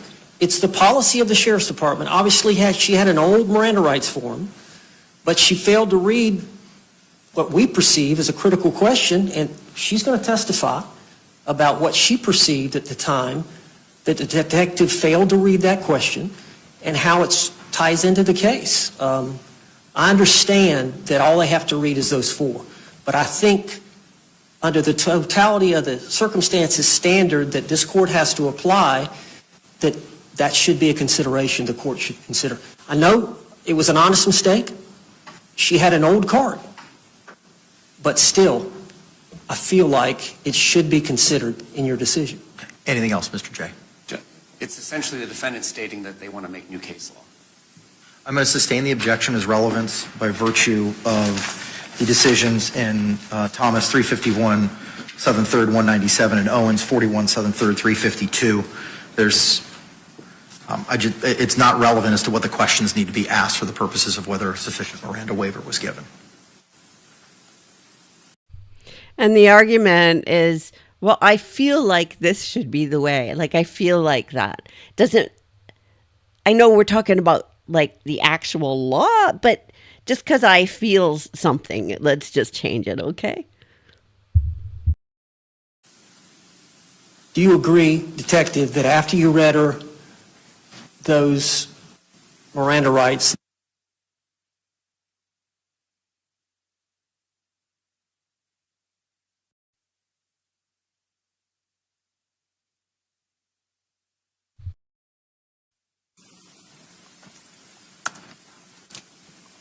you would agree the situation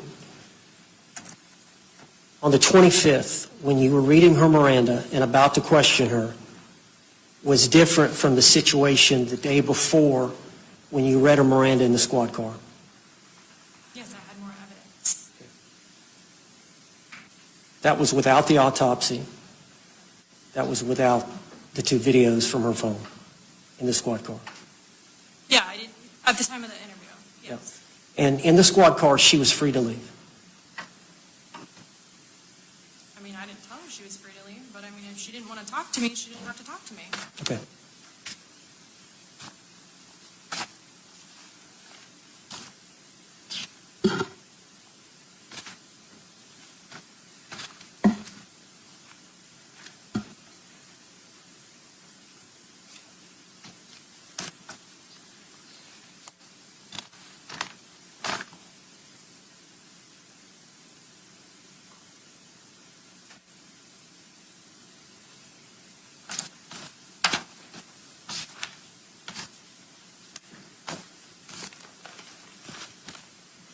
That's all the questions I have at this time. Thank you.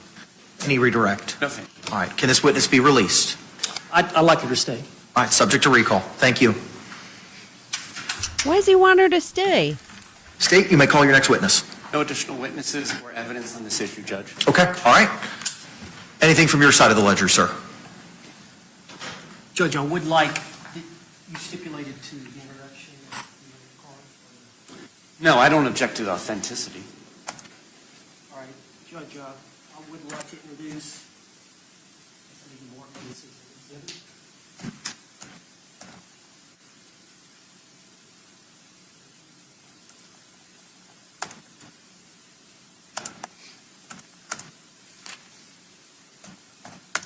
So he's going to introduce the Miranda card, but that's not the same Miranda card as what this detective had at the time. So interesting that that ends up on the record anyway.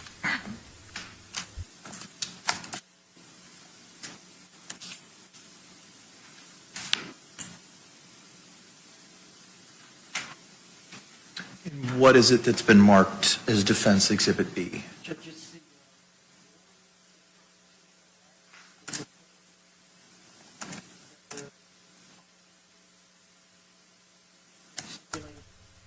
Somebody's saying picking off lint and calling it a blanket. That's beautiful. I've never heard that before. Any objection? Same objection, it's irrelevant.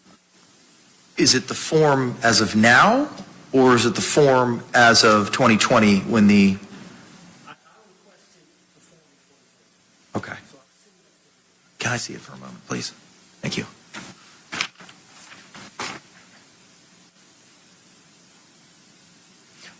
Any additional argument with regard to the state's relevance objection? Same argument. No, I'm sorry, Mr. J, I wasn't specific enough. Mr. Owens, to you. Any additional argument? Same arguments I've made. All right. I'm going to sustain the relevancy objection for the same reasons the court articulated previously.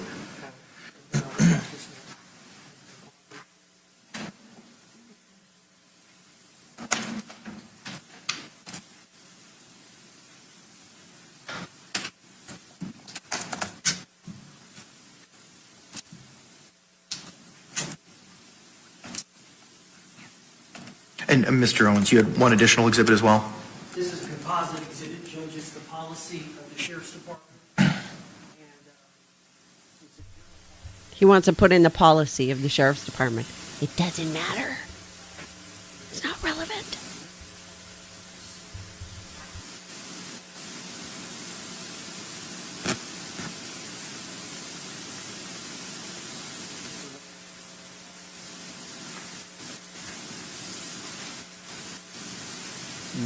Do you know what page specifically those policies are on? Page 14 of 22. I'm going to give you 2 more pages. Is it beginning of paragraph 4, waiver of constitutional rights? Yes.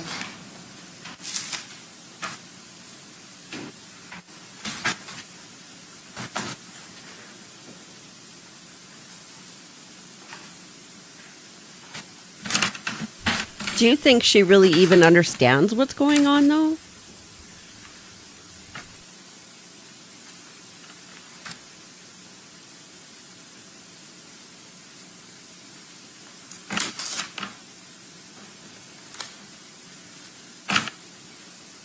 Okay, I've read pages 14 and 15. All right, Judge, and then you go to 13 of 28. 13? 13, well, it's the next, Oh, there's 2 different sets. It's a Split up. composite. My apologies. it's split up. Got it. 13 of 28 at the bottom, P. And then it goes on to the next page, 14 of 28. Specifically 2A on 14.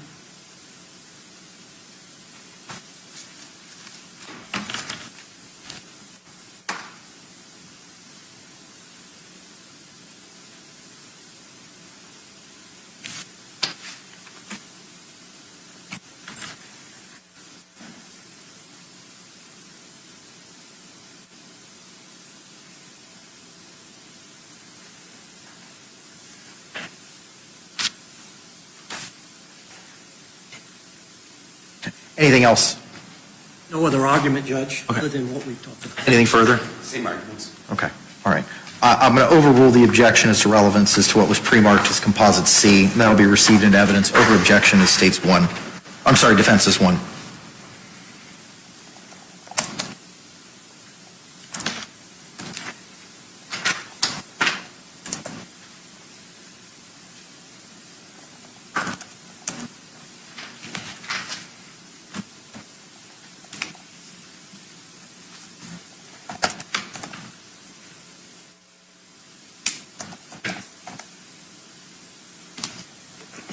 Any further witnesses, evidence, or testimony, sir? Judge, I'd like to call Sarah Boone. Ms. Boone can approach the podium. Whoa. She was previously sworn at the beginning.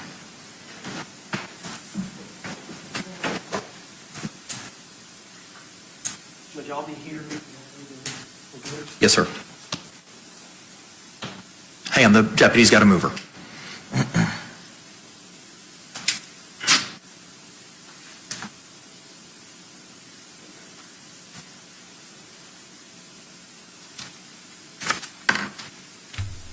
So glad I'm seeing this with you guys.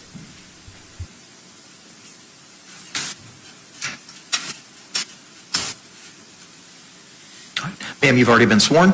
Counselor, you may proceed. And would you please state your full name? Sarah Boone. Well, you're going to have to speak up or move the mic. Sarah Boone. Yes.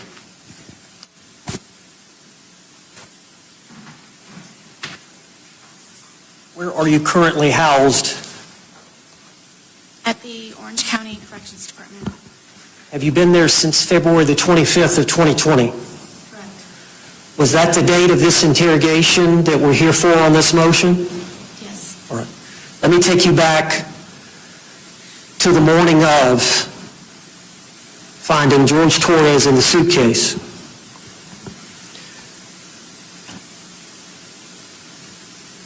You called 911? Yes. Is it true that Detective or Deputy Kayla Rodriguez of the Sheriff's Department arrived? Yes.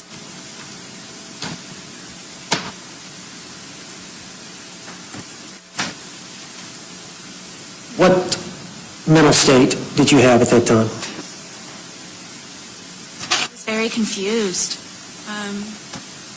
It was very hazy. I didn't understand the monumental amount of people that were there and what they were doing with taking things from my home. I was worried about my dogs. I was worried about my son. I was in shock. I was Hazy. Note the use of that word. Also notice that before she started testifying, she's suppressing smiles here. Now that changed to doing some swallows and some, I don't want to say grimacing, I'm just saying it because I can't think of the word, but to try and sort of lock herself into the role here. And she didn't understand the monumental number of people and blah, blah, blah. She says she's worried about her dogs. Baloney. She didn't mention the dogs until much later. It was the officers who let the dogs out because they needed to go. That's when there was conversation about the dogs. She was worried about a smoke and going in to get her phone, not going in to get my dogs, going in to, can somebody check on my dogs? Can somebody make sure the dogs don't get out? At the beginning, no, it was my smoke and Dr. Pepper. She is so full of crap. Okay, I'm going to rewind it just a little and pick it up again. confused. It was very hazy. I didn't understand the monumental amount of people that were there and what they were doing with taking things from my home. I was worried about my dogs. I was worried about my son. I was in shock. I was traumatized by the situation, and then trying to focus on everything that was going on at my home. I was hungover. I was still, I believe, intoxicated to a degree. Objection, Judge. Move to strike. This is outside their motion to suppress. They have not made any allegations that her statement was involuntary because of her mental state or state of intoxication. Response? Judge, we're talking about, I'm just getting some preliminary information. But Her interrogation is the next day. the state has an obligation, and the case law cited by the state requires specificity in the motions. So it's not a game of 20 questions and a surprise. Okay, this is the day before the interrogation. I understand that. We're not talking about an intoxication. But are you going to be arguing anything in conclusion as to what happened on February 24th led to any coercive or coercion behavior on behalf of the Orange County Sheriff's Office on February 25? Are you going to bootstrap or link any of those things together? The interrogation in the squad car and what was said to her prior to getting in the squad car that relates to what she said about it being routine protocol, yes. All right, I'm going to sustain the state's objection. Relating to the intoxication? Yes. Wow. This is wow. She says she was worried about her son. No, she wasn't. We all know that. I don't need to go on about it. But this business, she's saying she's hungover. This is in contradiction to what she said in the interrogations, in the body cam video with the first responder, which was, well, I had a drink.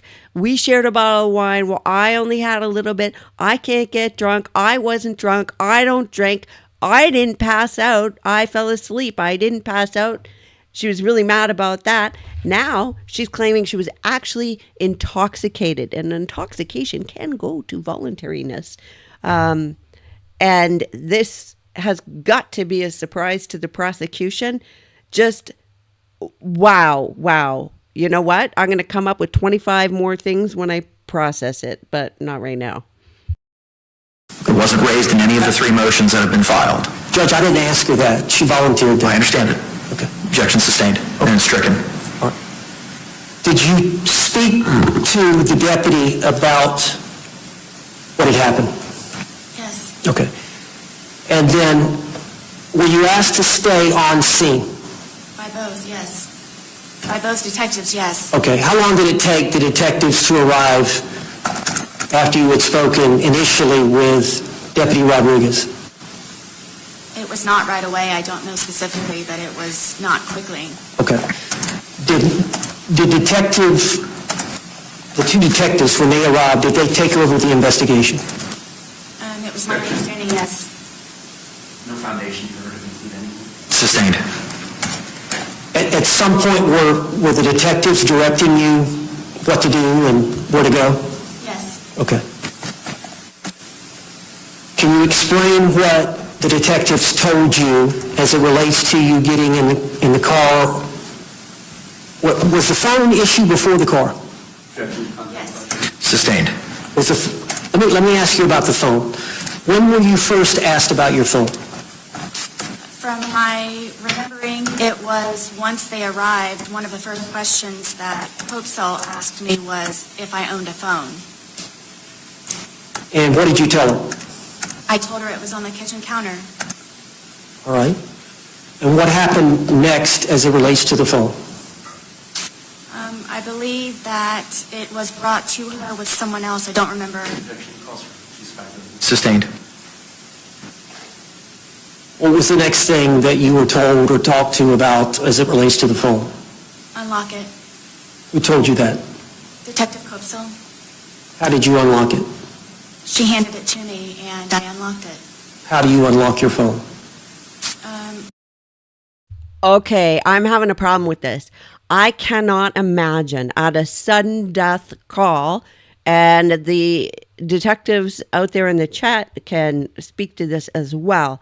At a sudden death call, when you've got cell phone or any cell phone, anything actually, from the scene, that is evidence or potential evidence that CSI is not done with. You don't hand that to the only living person at the scene. You don't hand it to a suspect, a witness, anybody. In fact, the officer themselves, they don't touch it. So this boggles my mind, this allegation that they would just take evidence from the house and hand it to her. Here you go. Like, just here, put your fingerprints all over, touch all this, and you can manipulate that. Go ahead and manipulate it. It was with a passcode. Okay. And when you unlocked it, did you give it back to the detective? I did. All right. Did you ever see the phone again?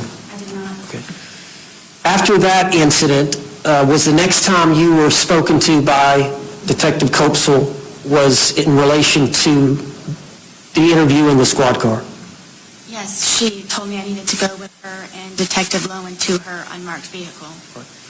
And did she tell you anything about what was going to take place once y'all got inside the vehicle? That she was just going to be asking me general questions. Was there ever any mention about normal protocol? Not that I can recall. Okay. What about once you got in the squad car? I don't recall the squad car. Okay. And that was recorded for the court to consider. And so she read you your Miranda rights? Yes. All right.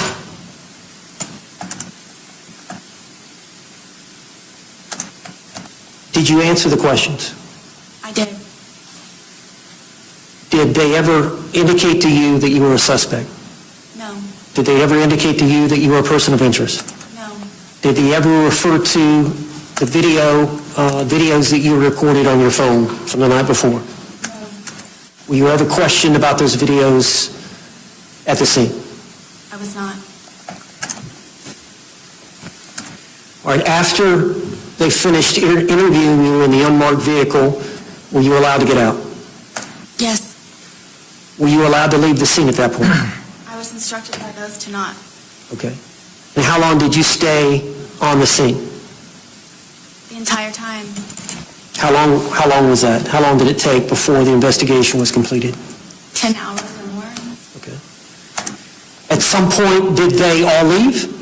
Yes. And at some point, did they tell you they were finished with the work there at the scene? Yes. Okay. What did you do? I went inside my apartment and gathered a few things, and then I went to my former husband's residence where my son was located.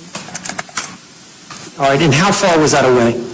About 5 minutes. How did you get there? I drove Okay. What was the reason that you wanted to stay over there the night?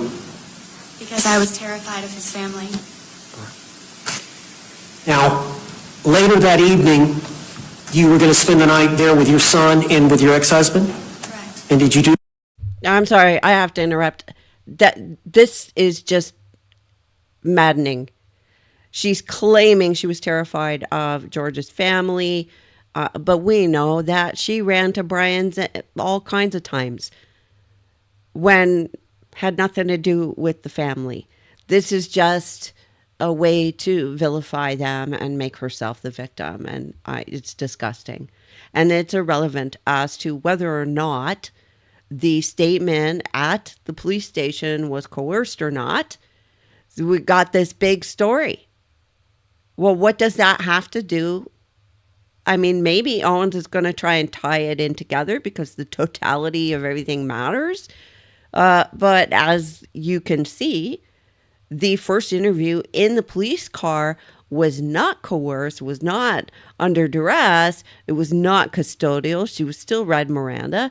And at the time, even the police didn't see her as a suspect, had no intention of arresting her at that time. So it wasn't. So I don't know how he's going to get that thrown out. And that still includes hide and seek. Anyway, so she's just going to continue vilifying everybody else except herself.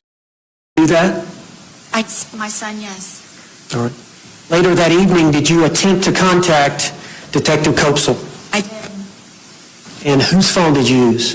Former husband, Brian Boone. You said your phone had been seized, Correct. and you had consented to that? You signed a form allowing them to take the phone? Yes. Have there been any discussion about returning the phone?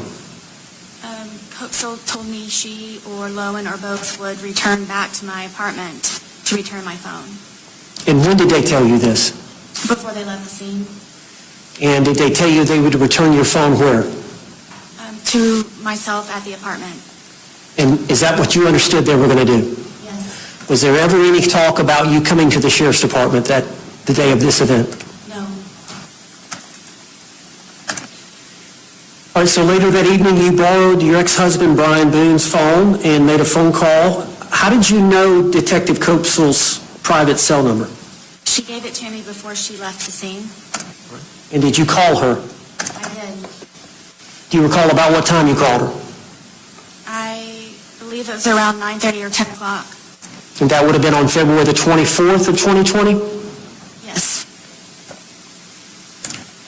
All right, can you tell us why you were calling her that night? Before she left and giving me her personal cell phone number, she told me if I were to recall anything, or if I just wanted to talk to her about something regarding the case, for me to call her. So I took that to heart and felt very uneasy about how they left the scene. Sustained. Go ahead.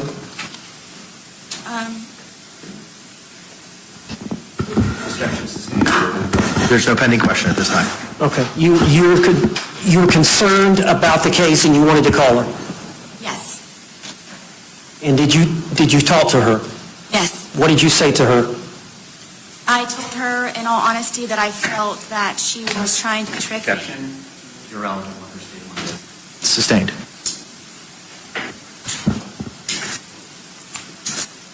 Did you? So, I mean, the defense is going down this road and is not getting far because the state is objecting. But, you know, even if the defense gets to make their point, what the defense is actually demonstrating here or illustrating here is that Sarah did not trust police. Sarah was wary of police, and that would make it less likely that she is coerced or tricked because she is on guard and she was given her rights, and right to remain silent is one of them, right to an attorney, all that. So she really thinks they're tricking her. She's told she can have an attorney or not say anything. So I think the defense argument actually hurts the defense. That's just my opinion. You have a conversation about your phone? Yes. I asked her. Objection. Answered. Overruled. You may answer the question, ma'am. Judge, I didn't call for a yes or no. She said yes, and now I don't know what's pending and how to object. Did y'all have a discussion about your phone? Yes. Can you elaborate on that discussion? She told me that I needed to come down to the sheriff's department because she was pregnant, and asked me if I remembered about when I was being pregnant, and it would just be a lot easier for her if I were to arrive at the sheriff's department to pick up my phone. Was there any discussion about you being interrogated at the sheriff's department? No. Was your understanding the sole purpose of you going to the sheriff's department the next day was to pick up your phone? Yes. And the sole reason for the change in plans from them bringing the phone to you was because Detective Koepsell was pregnant and not feeling well? Correct. So the next afternoon, did you drive to the sheriff's department? I did. Tell us, when you parked your car, where you went, what happened? I parked my car and left everything as regular in my car, and walked through the front door and went to the window asking who I needed to see, and they, I guess, rang them upstairs, and Detective Lowen came downstairs, and I thought I was supposed to be picking my phone up over at a particular window, and he says, no, your phone is upstairs, so we would just like for you to come upstairs, and that's where you can pick up your phone. All right, and so did he escort you upstairs? He did, How did y'all get upstairs? in an elevator. And what was he wearing? I believe he was wearing a red shirt along with his firearm and black pants His firearm was on his waist? the entire time, yes. Okay. So y'all got off the elevator, where did you go from there? He brought me into a very small room, and they had me sit down, and then from there I had a list of things that I was going to ask them that I might need to do or that I could do. Okay. So from the elevator, Detective Lowen... i.e., the conversation was with my consent because I wanted to talk to them. Escorted you directly into the interview room, and we've got the recording, the audio and the video. You didn't go anywhere else prior to that time. Was there any discussion that you made outside, any discussion between you and either detective about anything, the phone, questioning, anything before walking into that room? No. Okay. So directly off the elevator and walked into the interrogation room? Correct. And then we've got the video on that. Now, That's actually really good that she is now pinned down on this. She said this under oath, that there was no conversation or commentary or anything between the time that she had met them and on the way into the interview room. So she can't come out later and say, oh, but they promised me this or threatened me that. you and I have watched the video, Yes. correct? And you've seen the motion where I've referred to the questioning, where she asked you to sit down. Yes. You recall that happening? Yes. Did that refresh your memory watching the video? Yes.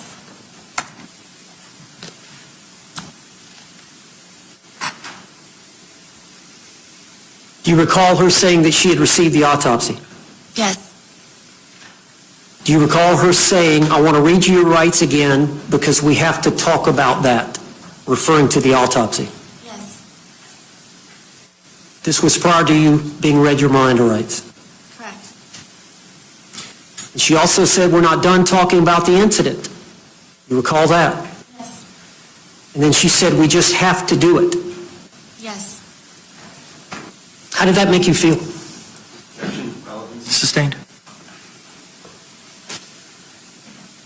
Were you trying to comply with the officer's demands? Overruled. In every way. Not just relevance, but leading. He just gave her the answer. And her answer was in every way. Baloney, she was yelling at them. Were you trying to cooperate? In every way. Were you polite with them? Very. And when she said that, we just have to do it, you said just like we did yesterday. Yes. And then you said normal protocol. Yes. Is that what she had said the day before? What do you mean? Normal protocol. Yes. Had she said the same word? You said normal protocol to her. I was reiterating to her what she had said to me the day before.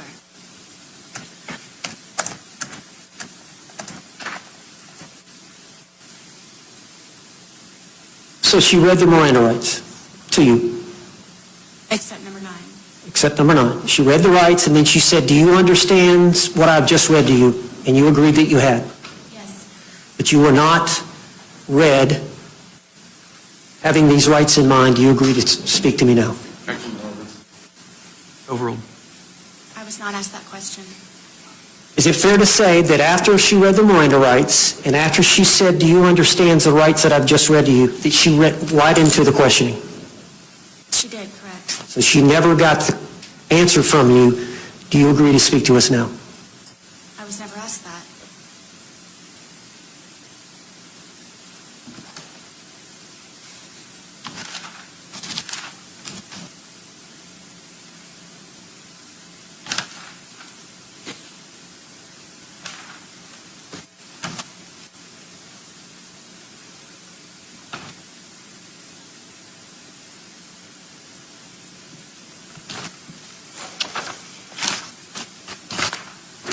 The way that she acted, the things that she said,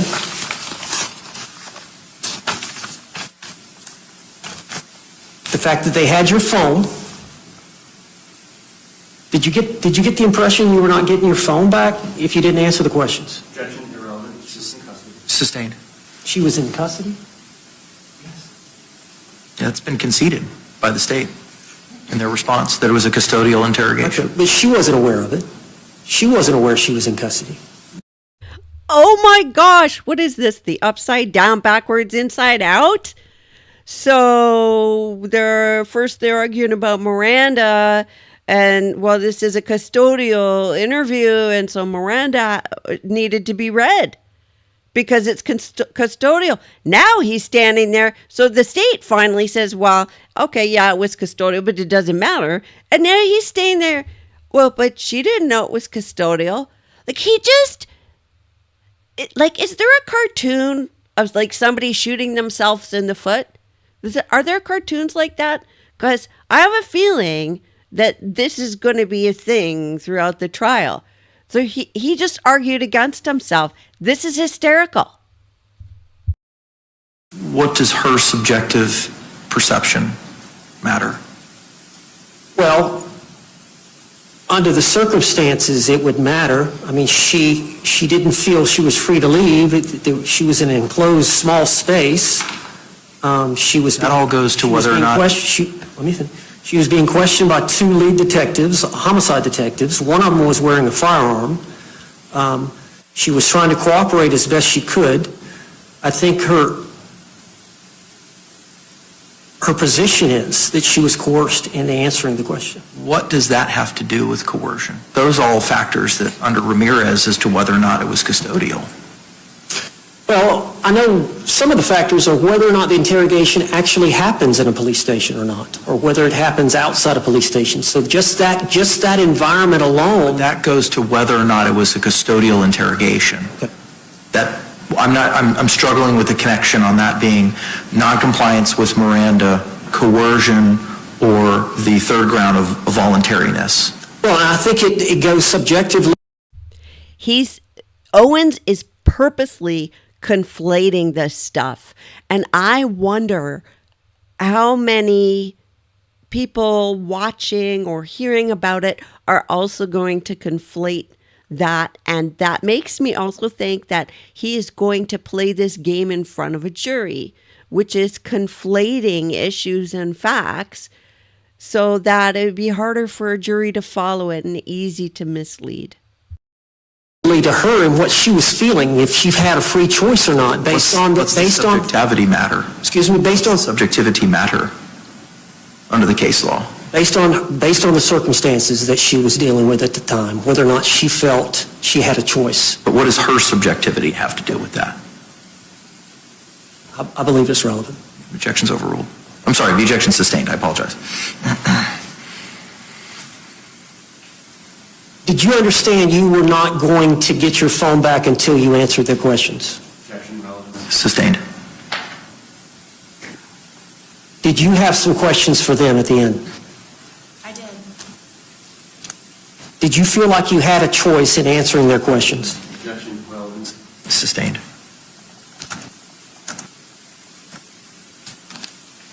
Ma'am, that day, you came to the sheriff's department to get your phone? Yes. Did you know that you were going to be placed in custody? I did not. Did you know that you were going to be arrested? I did not. Did you know that you were going to be questioned? I did not. Were you trying to cooperate with law enforcement based on her statements that you have to talk to us? Yes. Objection relevant. No. So, no, you didn't know you were going to get arrested. Otherwise, you might not have gone. And, there's no rules about that. And he's saying, oh, were you there? Were you trying to cooperate? Well, actually, not really, because Sarah had a list of questions and read that demands, because when she has a question, well, you better darn well answer it. And she wanted answers. She wanted the ring off of his finger. She wanted to know what they knew. She wanted to gauge how much trouble she was in or not and see if there was any way she could control the situation to get herself out of it or make sure that she wasn't in it. So, no, she wasn't expecting to be arrested, but she wasn't there to cooperate. She was just finished saying she was there to get her phone. So she was there to get something for herself and get answers for herself. Oh, this is garbage. Overruled. Were you there answering the questions because she confirmed that this was normal protocol. That was my understanding, yes. That's all the questions I have. Any cross-examination? So that afternoon on February 24th of 2020, when Deputy Kayla Rodriguez arrived at your residence shortly after 1 p.m., you were under the influence of alcohol, correct? Yes. You were impaired by alcohol, correct? I don't know as much as impaired means. It did affect, yes. Okay. And that was consumption from the night before, correct? Yes. So you did not go to brunch that morning and have mimosas or anything else to drink, correct? Correct. And you consumed no alcohol in your home that morning, correct? Correct. So does that affect in any way your memory when you testify about the events that transpired between you and Detective Koepsell that afternoon? Ask one more time, please. Did the alcohol have any effect on your memory of what happened between you and Detective Koepsell that afternoon? Brilliant. I hadn't thought of that one, but excellent. Now or then? Then. Did alcohol affect my conversation with her? There's a jury instruction that says a witness's memory and perception is pertinent. And I'm asking you, did the alcohol that you were under the influence of affect your memory or perception of the events that you've testified to today that you said happened on that afternoon of February 24th, 2020? So did they affect? My answer? Judge, I don't think she understands the question. I don't. Okay. It's been asked 3 different ways. I think in her brain, she's calibrating. What if I answer this way? What are the consequences? What does that mean in the future? If I answer that way, then there's a different set of consequences. And so she's in her brain, she's scrambling. But he is now getting to pin down some things for the future. She didn't drink that morning, according to her testimony under oath. And it affects her memory. And so what are we to say about her memory the night before? What are we to say about her memory when she claims, if she claims that the victim came after her? Right? And not to mention, I mean, she's going to be impeached left, right, and center because I only had a drink. So we'll leave it at you were under the influence of alcohol that afternoon, correct? Judge, I think she said she didn't know what, she said that she had alcohol under the influence or impaired. The objection is, the court does not entertain speaking objections. The legal grounds need to be provided. What are the legal grounds of your objection? I know that she had said she didn't know what it was. What are the legal grounds of your objection? I'll withdraw it. All right, you may proceed. All right. And you understand that you're charged with second-degree murder in this case, correct? You're facing a potential penalty of life in prison, correct? I understand. Do you understand that the score sheet minimum is probably about 22 and a half years? I don't know. Okay. And it is your desire to have these statements excluded from the jury's consideration, correct? Judge, I would object to that. Sustain the objection. Your intent is to testify differently than you have testified in the statements in State's Exhibit 1, correct? Regarding the... I would object to that. I'm not understanding what the question. Mr. J. Judge, a witness's bias is always at issue when they take the stand, and it's our position that her credibility for all the things that she has testified to today, that particularly the things in conflict with Detective Koepsell's testimony, and the court, of course, in a motion to suppress, has to consider the credibility of the witnesses, and you are in the best position to do that. The appellate courts are going to be very deferential to you. It's our position that she's biased. She is charged with second-degree murder. She's facing life in prison. Based on the examination that both state attorneys and defense counsel and the state's expert witnessed today, it is the state's belief that she is intending to testify differently than she testified in the statements that she provided to law enforcement in State's Exhibit 1, and therefore she is biased in all the things that she's testified about today because it is her intent to get this statement all these statements, or the statement on 225 thrown out, so that she is not going to be cross-examined and impeached with it so that she can testify the way that she testified this afternoon. Response. Judge, I agree with the impeachment about being under the influence. Did you catch that smirk from her as the prosecution was ending his statement? The smirk that came over her face, that indication that he's exactly right. He's exactly right, and she knows it, and he's on to her. Wow. I agree with the impeachment about what she's facing, that she may be biased because she's facing potentially life in prison. He claims 22 years on the low end. I agree with all that. We just got through at the jail meeting with the state's expert who evaluated Sarah Boone. I was present. The two prosecutors were present. It wasn't recorded. He can't be a witness now. If he's going to question her about what was said during that evaluation, then he's putting himself potentially to be a witness down the road. I don't think that's proper cross-examination about what she said there versus what she's saying here. Anything further? Mr. J. I am not specifically asking her what she said that was different. And obviously, if I did and she testified differently, I would have to accept that answer. There's no way for me to extrinsically impeach her with that due to the brevity of the time frame that we have all been subjected to. But I do believe it's a fair question to ask her whether or not she intends to testify differently than her statements that are in State's Exhibit 1 and consistently with how she testified this afternoon, and that she understands it would benefit her if these statements are excluded. So I'm going to sustain the objection based on how the question was asked. I'll allow you to revisit it based on how you just explained it to me. You gave statements to an evaluator this afternoon, did you not? I did. All right. And without going into the details, would you agree that there are some differences in those statements as to what is in the statements you provided to law enforcement on February 25th of 2020? Yes. And you understand that I would be able to cross-examine you on giving inconsistent statements at trial if you take the stand, correct? I understand. And so you understand the benefit of this motion to suppress being granted? Of course. No other questions? Any redirect examination? Okay. We can have Ms. Boone return back to counsel's table. While she's in the process of returning to counsel's table, anything else further from an evidence or testimony perspective from your side of the ledger? No, sir. Okay. Anything else from the state other than argument? Just argument. Okay. All right. Once Ms. Boone's seated, we could proceed with any argument.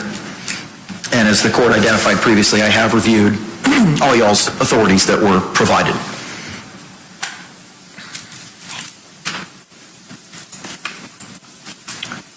Mr. Owens, it's your motion, sir. You may proceed.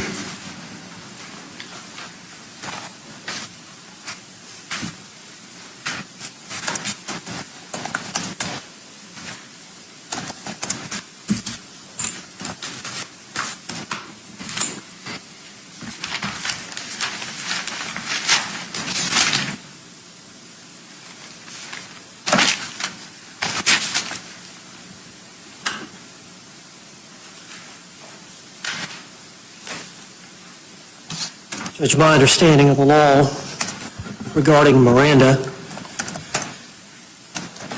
first issue is, was the defendant was the suspect in custody? Was it a custodial interrogation? We have agreed or stipulated to that fact. We're referring to the 2-hour interrogation at the Orange County Sheriff's Department. Specifically, we're referring to about the first minute or two of that video.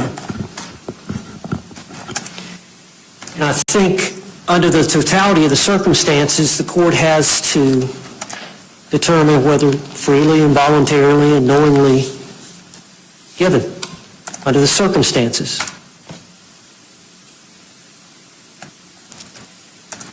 Judge, law enforcement, after they get a valid waiver of rights, that I'm not going to be silent, that I'm going to answer questions, go ahead, ask me and I'll answer the questions.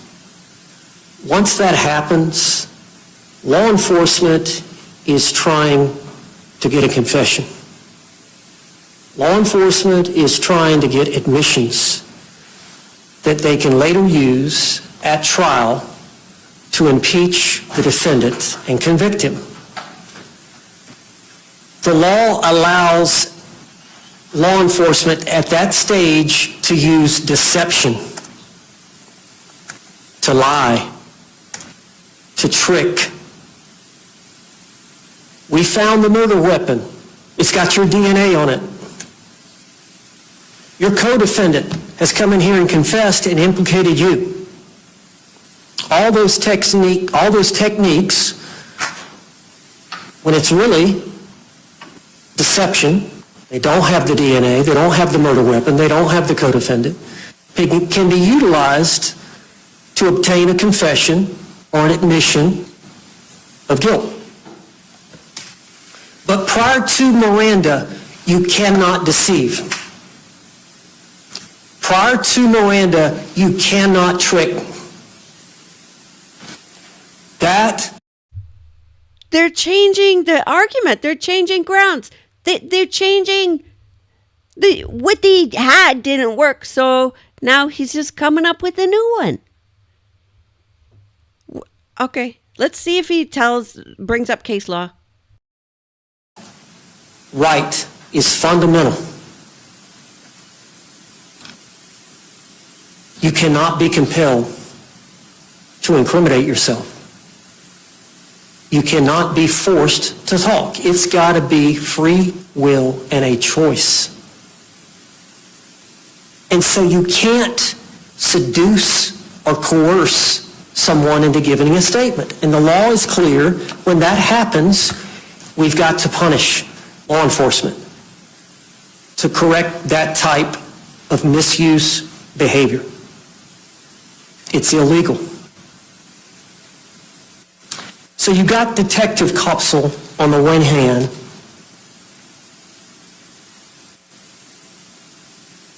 I got to read your rights. And you have a right to remain silent. But within a minute before, the detective is telling Sarah Boone, we have to do this. We have to talk to you. Now, that's confusing. No, it's not. We have to talk to you. And then he reads her rights. That's it. That's it. It's done. I just cannot believe they all have to sit through this. That's deceptive. There's nowhere in policy that should be allowed or is allowed. There's nowhere in the law that should be allowed. It's actually illegal to tell a suspect, we have to talk to you. We just have to, before reading Miranda rights. That is an illegal statement. Sarah Boone did not have to talk to them about the autopsy. Sarah Boone did not have to talk further about what had happened. But that's the implication this detective gave Sarah Boone. It taints the Miranda that comes before it. Here's a law enforcement officer. I'm trying to cooperate. We've got to talk to you, but you have a right to remain silent. But the statement of we have to read you the rights was made before we have to talk to you. So your argument transposes those two things chronologically. Why are we even having it? I mean, why even have the confusion? I mean, we're sitting here Monday morning quarterbacking, but he can't argue one thing. He's saying what I just said. Why are we even having the argument? Now, I know he doesn't mean the same thing that I mean, but he's right. Why are we even talking about this? And now he's about to talk about Monday morning quarterbacking, which is exactly what he did, especially when he had Koepsell up on the stand acting like he was her dad. Good golly. And by the way, she did pretty well, I thought.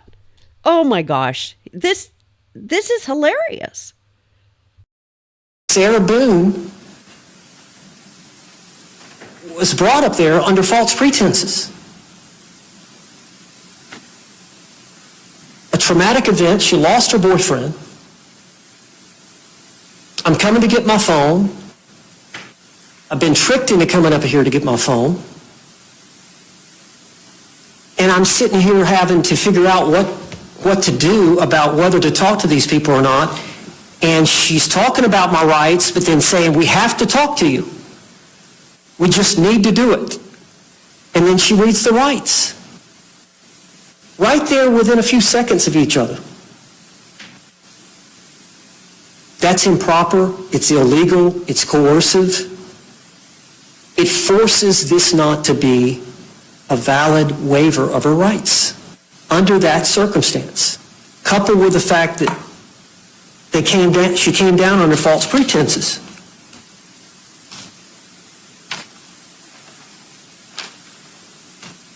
Coupled with the fact she doesn't have the 9th question.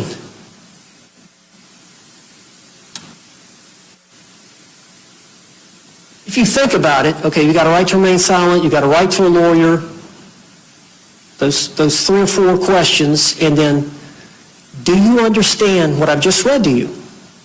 I'm paraphrasing. But then Detective Koepsell goes right into questioning. Once Sarah says, yes, I understand, it's an acquiesce to authority. Okay, let me start asking her questions. The critical question is, having these rights in mind, do you agree to speak with us? That is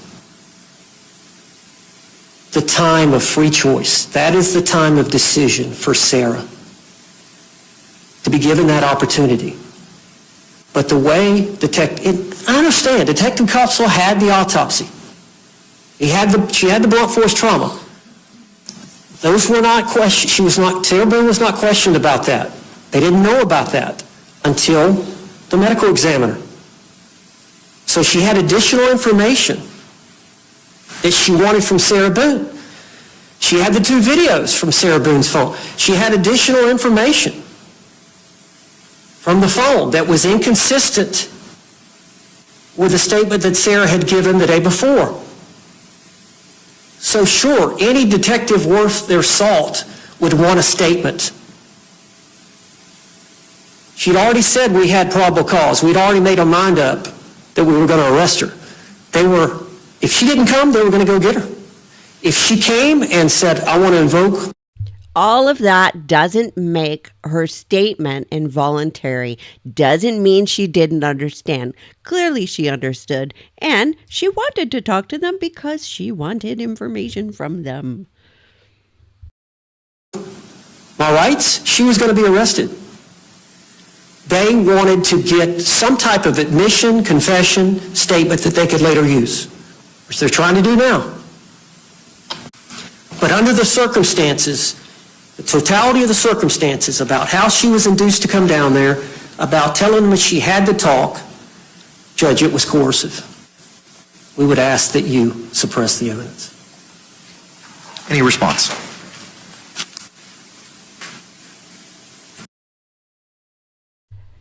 Don't you feel like the prosecution should get up right now and just walk to the podium and say, duh?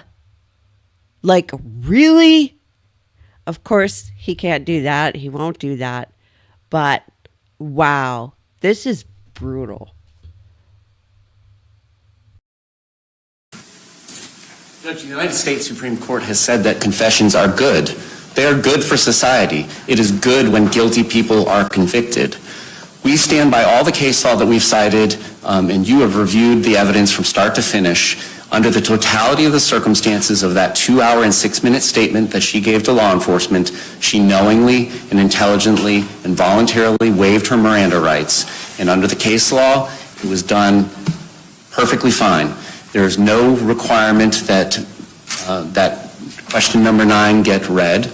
And as far as any credibility issues that are pertinent to the court's analysis, which the state would submit there is not, because we are conceding there was custody on February 25th. They are allowed to use subterfuge and deception to get somebody to come to the police station under the case law and authority cited.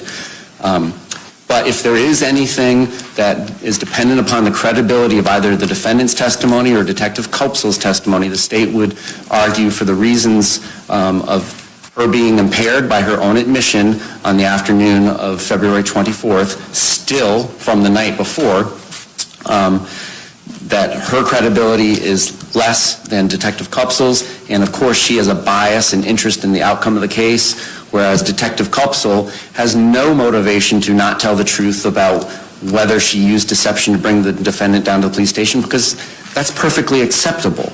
So we're asking you, for the reasons that we stated in our multiple responses to their multiple amended motions, to deny their motion to suppress. Thank you. Any further argument, Mr. Owens? No, Judge. All right. Tomorrow is a court holiday. The court has had the opportunity to review all the case law. Court's going to prepare a written order, and you'll have it before the close of business tomorrow. Courthouse may be closed, but I'll be here working. Judge, and for the record, there's two exhibits that I tried to introduce. They will be admitted Correct. to the record. Yes, of course. They were pre-marked. Moving now to the defendant's motion for a right to hair, cosmetics, and civilian clothing without restraints for trial. State, what, if any, positions do you have with regard to the restraints? Again, we've already decided that issue. I don't know that there's been any new allegations alleged in the motions by Mr. Owens on behalf of the defendant, but the court has decided that already, and unless there was some sort of change in position or authority, then the court should maintain the law of the case. Response. And Judge, I just want clarification, but, you know, she's here today and she's in handcuffs, so she has difficulty writing. She has... Let me just interject for 1 second. She will be hands-free. Okay. So the issue is the leg restraints. And Judge, she's presumed innocent. I understand security has an obligation. There's 3 doors. I assume we're going to be trying the case in this Yes, sir. courtroom. There's 3 doors. I know that we've got several security officers here in case she were to try to flee. But she's got no access to weapons or anything of that nature. She has a fundamental right to a fair trial. She has the fundamental right to a presumption of innocence. And if the jury were to see any restraints on her freedom, they're going to automatically assume the worst, that she is a danger, and people automatically will take that to heart, and it will affect their decision when they go back into the jury room. So, yeah, she's going to be at the table. I don't know if we switch it. Does the prosecutor go over No, here? that's your table, sir. That's my table, closest to the jury. So she'll be sitting here with the other 2 lawyers and I, and the only time they're going to see her walk in and out is she's always going to be in the courtroom. You're never going to see her walk in and out. So the only time is when she testifies. So I guess I don't know if you have leg restraints that she can wear and walk, but we believe it's not necessary. And of course, we definitely don't want them to see her walking funny or hear something funny or see something funny, and she's walking from the defense table to the witness stand to testify on her own behalf. But I don't think it's necessary to have leg restraints. I think once she gets in here in the trial, beginning Monday, jury selection, and I assume the tables are going to stay here? The privacy panels will be located in front as well, which will prohibit our jury from being able to see any of the leg restraints that she has. I don't think it's necessary to have the leg restraints, Judge. I think you can bring her in with the leg restraints, but take them off right before we get started. I don't see a problem with that. I don't think she's a threat. You know, there are times when criminal defendants are in a trial and they misbehave in the middle of the trial, so they have to be restrained. But Sarah Boone, as far as I've been involved, and I think prior to that time, has always been polite and cooperative, and she understands the importance of behaving, and I have every intent that she will comply with the court's directive and she will act appropriately throughout the trial. I do not believe any restraints are necessary during this trial. Anything further as to that issue? I don't believe that's case law authority on the issue. Okay. Beliefs. All right, thank you very much. With regard to your request for clothing in that, you can certainly go to the jail. and have whoever it is that you want to meet with her in the meeting area to get measurements from her and provide clothing. The clothing for trial will have to be provided to her at the Orange County Jail. That will be brought over with her in the morning, and then she'll be able to be dressed out downstairs. So your motion will be granted with regard to the clothing. You'll have to address with the jail having a person come in there to take her measurements. They may have to be with you, counselor, in order to facilitate that. But the clothing will have to be dropped off at the jail, and it'll be transported with her in the morning each day of trial. With regard to the appearance issue, do you have any other further argument as to that? Judge, just what's stated in the, I made some legal arguments in the defendant's motion for the right to hair, cosmetics, civilian clothing without restraints for trial. Just the arguments in there.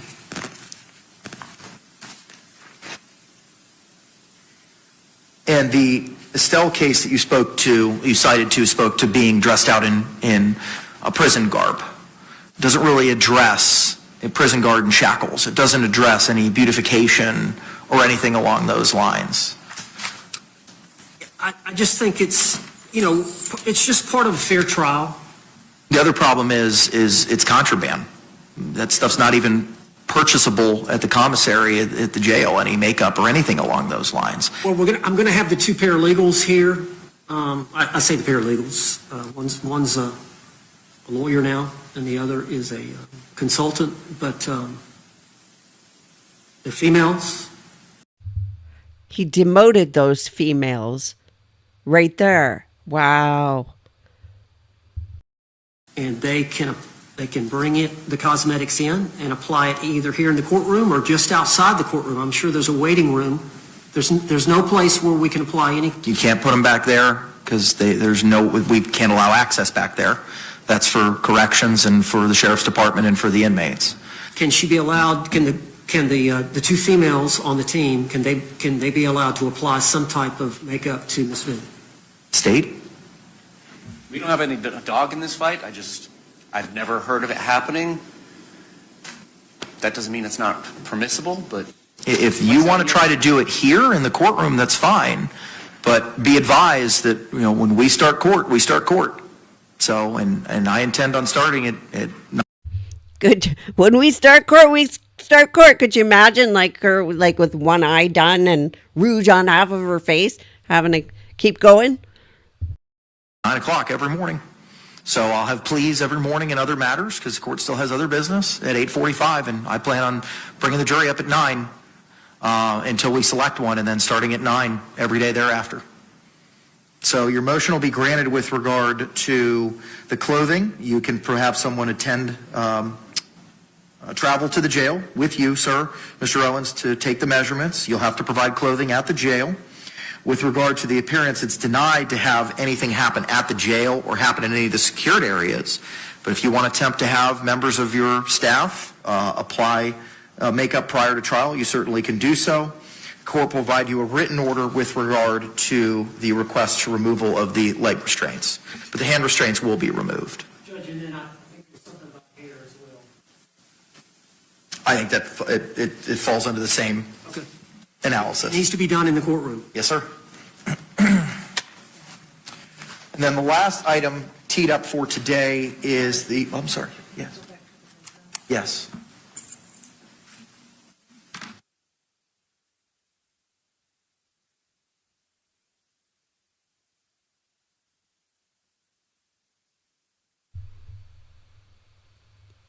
So corrections in the Orange County Sheriff's Office have just advised me that the concern is if makeup is affixed and then she's taken back downstairs and then taken back to the Orange County Jail, they don't know if it's contraband, they don't know what's placed on her person.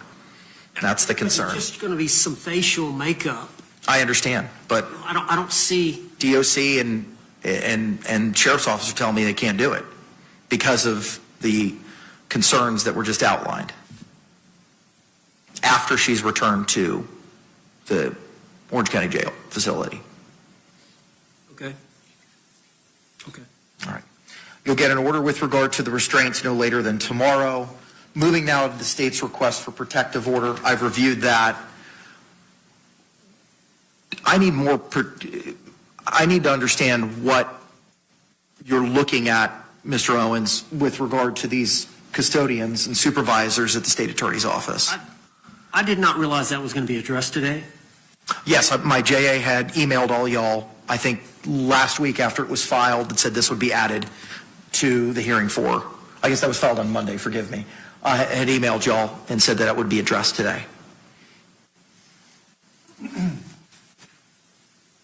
that was relating to me subpoenaing and listing I think it was It's the third amended witness list lists certain people as witnesses: custodian of records, Orange County Office of State Attorney, domestic violence supervisor for the Office of the State Attorney, victim advocate supervisor for the Office of the State Attorney, and misdemeanor supervisor for the Office of the State Attorney. And the state is seeking a protective order on the grounds that it's work product or opinion product, and requiring prosecutors to disclose work product and impede criminal prosecutions is violative of Florida law. Judge, as you know, we have filed our notice of intent for battered spouse syndrome in conjunction with self-defense, and we have listed and plan to introduce the fact that Jorge Torres had been arrested, I think, 3 or 4 times prior to this event. And I think on 3 of those cases, the case was dismissed against Mr. Torres. And it's going to come out that Sarah Boone had requested the charges be dismissed. And I believe it's going to come out probably through expert testimony that that's one of the conditions, or that's one of the things that they try to do, bond you out of bail and then get the charges dismissed as a battered spouse. That's a common theme. So ultimately, the jury is going to hear about that, but the jury needs to know it's the ultimate position. The victim doesn't have the final say. It's the ultimate position from the state attorney's office as to whether to prosecute a case or to drop a case. Yes, they are to consider what the victim wants, and they are to consider their request, but ultimately, the state attorney has to make that decision about whether a case is dismissed. What are you going to be asking from these persons? That. How would that not be protected by work product? Well, As to whether or not it was a decision. If it comes out that she went down there and requested the charges be dropped and they were dropped, then that gives the impression that she had the power and authority just to come down to the state attorney and ask the charge to be dropped, and they would.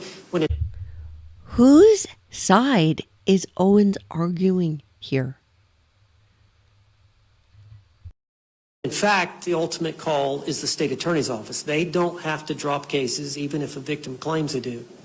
So just that decision by the state attorney to drop it was their decision. They considered the victims, but it was their decision to drop it and their power and authority.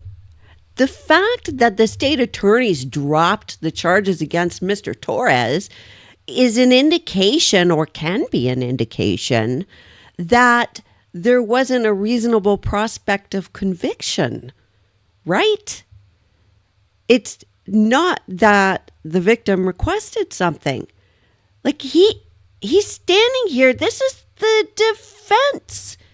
He's arguing for the prosecution. And it's weird. I think like he just twists his arguments because he wants to get what he wants to get in the moment. So he'll just dance on the head of a pin. And it doesn't matter what direction he ends up facing in the end. He doesn't seem to care. He can just switch arguments then in a minute and argue the opposite. This is bizarre, man. Authority to do so, not the victim's authority. Okay. Response? Judge, that's opinion work product. That is absolutely protected. I don't understand why he believes that arrests and dismissals are relevant. What is relevant in a self-defense case is if the defendant is aware of specific instances of violence that the victim has committed, or reputation evidence that can come in from anybody, and it does not matter whether the defendant's aware of it. The notion that this sort of evidence would be admissible, much less through the vessel of sworn prosecutors, and they have now gone ahead and named people who aren't even involved with the cases. Matthew Storch, Christina Mills, and Aaron McCullough, our head victim advocate, have all now, I learned while we were at the jail this afternoon, been served with subpoenas by the defense, and we are moving to quash those. Prosecutors and victim advocates and other support staff cannot be forced to come in and say why they dropped a case. That is opinion work product. And if they want to get public records about these cases and try to get them moved into evidence, then they have to do public records requests or compel discovery from the state attorney's office, which I believe we all have. I mean, the state has just been dropped with her medical records that Investigator Lane got in 2021, even though they keep on saying in their amended discovery exhibits that they don't even have this evidence. We got dropped last Friday, the Aspire records and the Advent Health records that have documentation that Billy Lane picked them up in 2021. So the defendants had these things that are getting dropped on the state for years, and we're just getting dropped on us this Friday. And now we are having to combat subpoenas and requests for documents. It is opinion work product. The people that they have listed didn't handle those cases or make those decisions, but that is the ultimate protection, is why we drop these cases. And it's up to the defendant if she wants to come in and say, yeah, I asked to get these cases dropped. I mean, that evidence is coming in anyways through her phone extraction. She is immediately working to bail the victim out. She's immediately working on dropping charges. In fact, there's a video of her coaching the victim on how to drop charges against her on her phone. So all that evidence is going to come in, but it cannot. Wow. Video of her coaching Mr. Torres how to get the charges dropped against her. You know, here, that would be a crime, especially if there's no contact order. Right? Wow. Be coming in through opinion work product of the assistant state attorneys and our support staff. Any further argument? I didn't make the argument. I did not make the argument that the state attorney was going to be called to ask why they dropped it, as he just referred to, where they had to explain why the case was dismissed. No, the reason for that is just to explain that they have the ultimate power to dismiss, not the victim in a case. Not why we chose to drop 3 cases against Jorge Torres, but they have the ultimate authority. The victim does not control the case. The state attorney does. You know, they could just stipulate to that. I don't think that's why. I think he's just changing arguments. Written order on the motion, protective order for tomorrow, as by tomorrow as well. Anything else, state, we need to address? It appears, and again, been conducting motions all afternoon, it appears that we are set to allow the defense to depose our battered spouse syndrome expert at 10 a.m. tomorrow. Yeah. And that will be done virtually. With regard to the deposition of Dr. Brannon, the deadline is tomorrow. That's set at 3 p.m. Okay, that's still set at 3 p.m. Yes. There will likely be a pending motion to strike if his testimony is duplicative with Dr. Harper's. My understanding from the defense is he's just going to explain what battered spouse syndrome is. It's unclear why or how that would be different than Dr. Harper explaining that. Is that taking place here, or is that taking place in South Florida? Virtually? Unfortunately, due to time constraints, I cannot be everywhere at all times. Okay. All right. Judge, and then on Dr. Brannon's deposition, yes, it's set for 3. I'm just learning now that the expert is going to be available at 10, y'all's expert, by Zoom. And we did talk about that at the jail, trying to schedule something for tomorrow. So she just evaluated Sarah Boone from noon to 2, and then I'm going to take her deposition at 10 tomorrow morning by Zoom. And then we're taking Dr. Brannon's deposition. If they file some type of motion about that, then of course I'm going to respond. We're going to need to have a hearing on that. Okay. Go ahead, I'm sorry. Those 2 things are the only 2 things that I believe we have left prior to jury selection on Monday. Okay.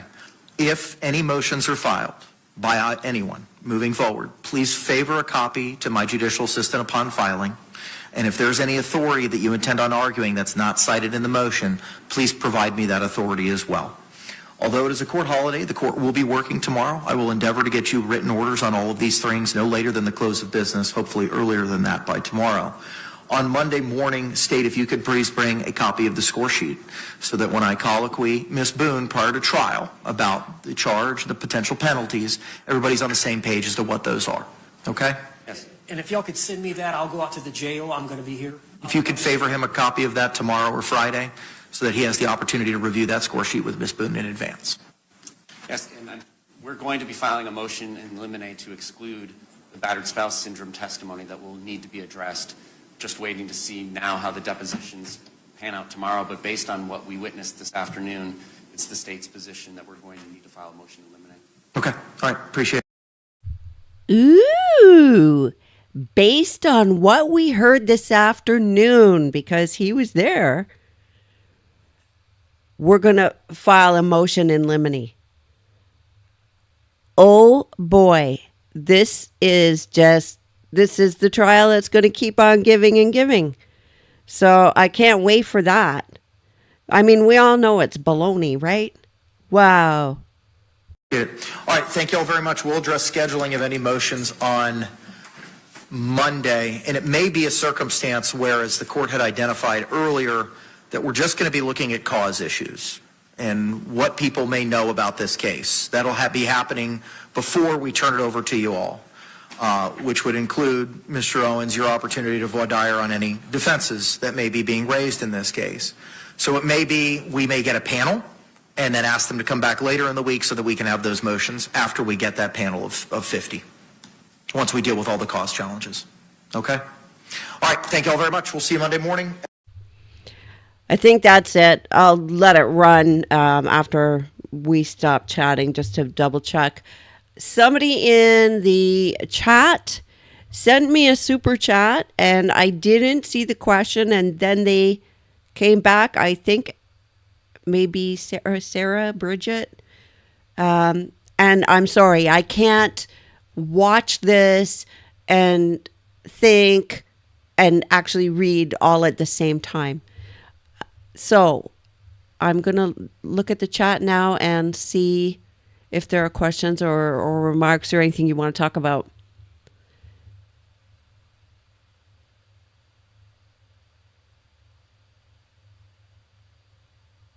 Candace says, I thought this was a pretrial motions hearing and not a practice run through for Sarah. Oh, she is, this is going to be bad. I mean, and Owens just stands up and argues both sides of his mouth. Somebody's saying Owens doesn't have to win this case. He has to just convince that Sarah that he did his absolute best, I imagine. Hello, Zen. Thank you. Let me see if I can scroll back up here.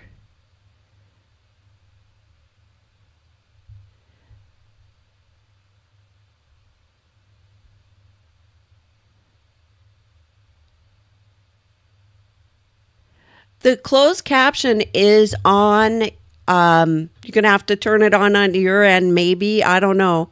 But I do have closed captions on.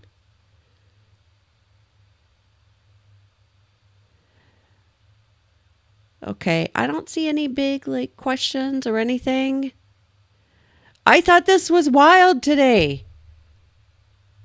The one thing that I thought was great, that's going to be interesting through the trial, is that they're not going to be doing speaking objections. They're going to have to cite grounds, which I think is great, especially in front of the jury.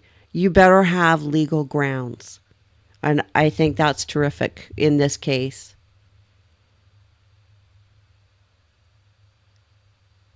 Mace is saying, yeah, without this trial, most people wouldn't know Owen's name. Oh, Sarah is saying, stock up on your Dr. Pepper for next week. Oh, question. What is the last thing the state said I didn't understand about filing a motion? Oh, a motion in limine. Okay, so they want to, based on what they heard today, because remember earlier, so before the hearing, everybody was at the jail and the experts on battered spouse were talking to Sarah. Now, the state can't say what was said, but they know generally what went on, right? So the state, based on their information, and they're allowed to have their expert examine Sarah, which is what happened, based on what he heard today, they're thinking that battered spouse is not a thing, and they want some things taken out, specifically battered spouse. So he wants the judge to say you can't use that. So they're going to argue about that again. So the judge has allowed it once, so we'll see. Should I be worried? I keep getting ads on YouTube for suitcases. Isn't that funny when it's AI figuring out where to put ads, right? Doesn't matter what Owens does for her, she will rake him through the coals when it's over. Yeah, I think so, Gracie. If she doesn't get what she wants, right? Rita's asking, are you still going to follow the case of the sheriff versus judge in Kentucky? It's going to depend on scheduling and whether or not I can get documents. Sometimes I go to get documents and I can't. And I don't know if it's because I live in Canada. I don't know if it's I'm looking in the wrong places. So sometimes that's a challenge. So it's just going to depend on what else is going on, because I promised people I would cover the Karen Reed retrial. We've got Sarah Boone. At some point, I actually have to do like some work in my real life. So we'll see. Depends on whether or not I can get information that I need to have. They threw away her new pack of smokes. Yes. Can the prosecution use transcript or video in the trial of Sarah's testimony today? Yes. Yes. She was under oath. The prosecutor is going to be amazing. I like this guy. I think he's bright.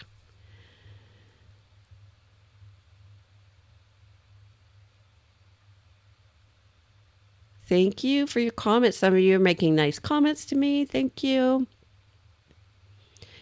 William saying he would blame a child. Who moved the rock? This one came out from under.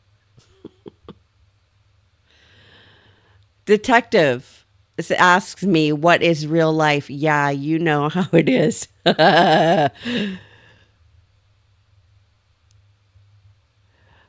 Okay. I think this Owens guy is going to just really play with the jury.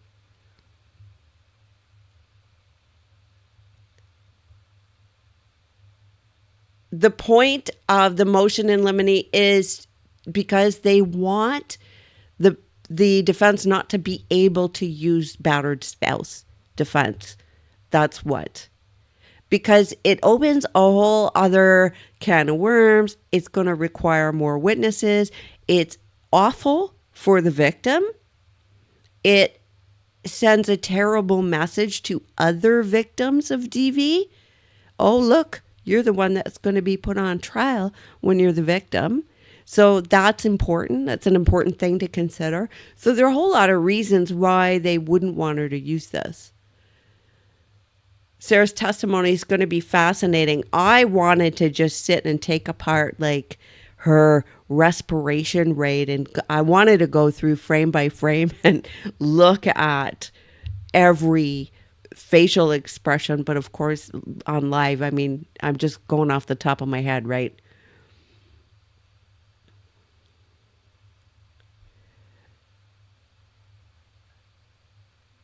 Did X say she was still drinking that morning? He said she was having a drink. He did not indicate, though. He did not say a drink of alcohol. And I mean, most people listening would think a drink like Dr. Pepper. She did have a Dr. Pepper open already.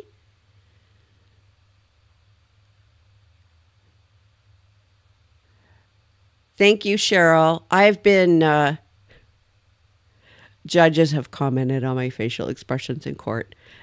I have a hard time hiding what I'm thinking. Okay. So I think I'm going to end the stream. I think, was that it? At 9 a.m. Yeah, Court's I in don't recess. think Thank there you. was any more. Linda's saying he's going to try and confuse the jury. Yeah. Okay. Thank you for watching this with me. I'm so glad that, on the day that she's testifying, that you all were here to watch it with me. I really appreciate it. I am going to sign off. Watson needs to go out. And I will see you. I'm not sure if I'm going to cover jury selection. I don't know about that. We'll talk about it. Maybe I'll put up a poll. Okay. Thank you. Trust your gut.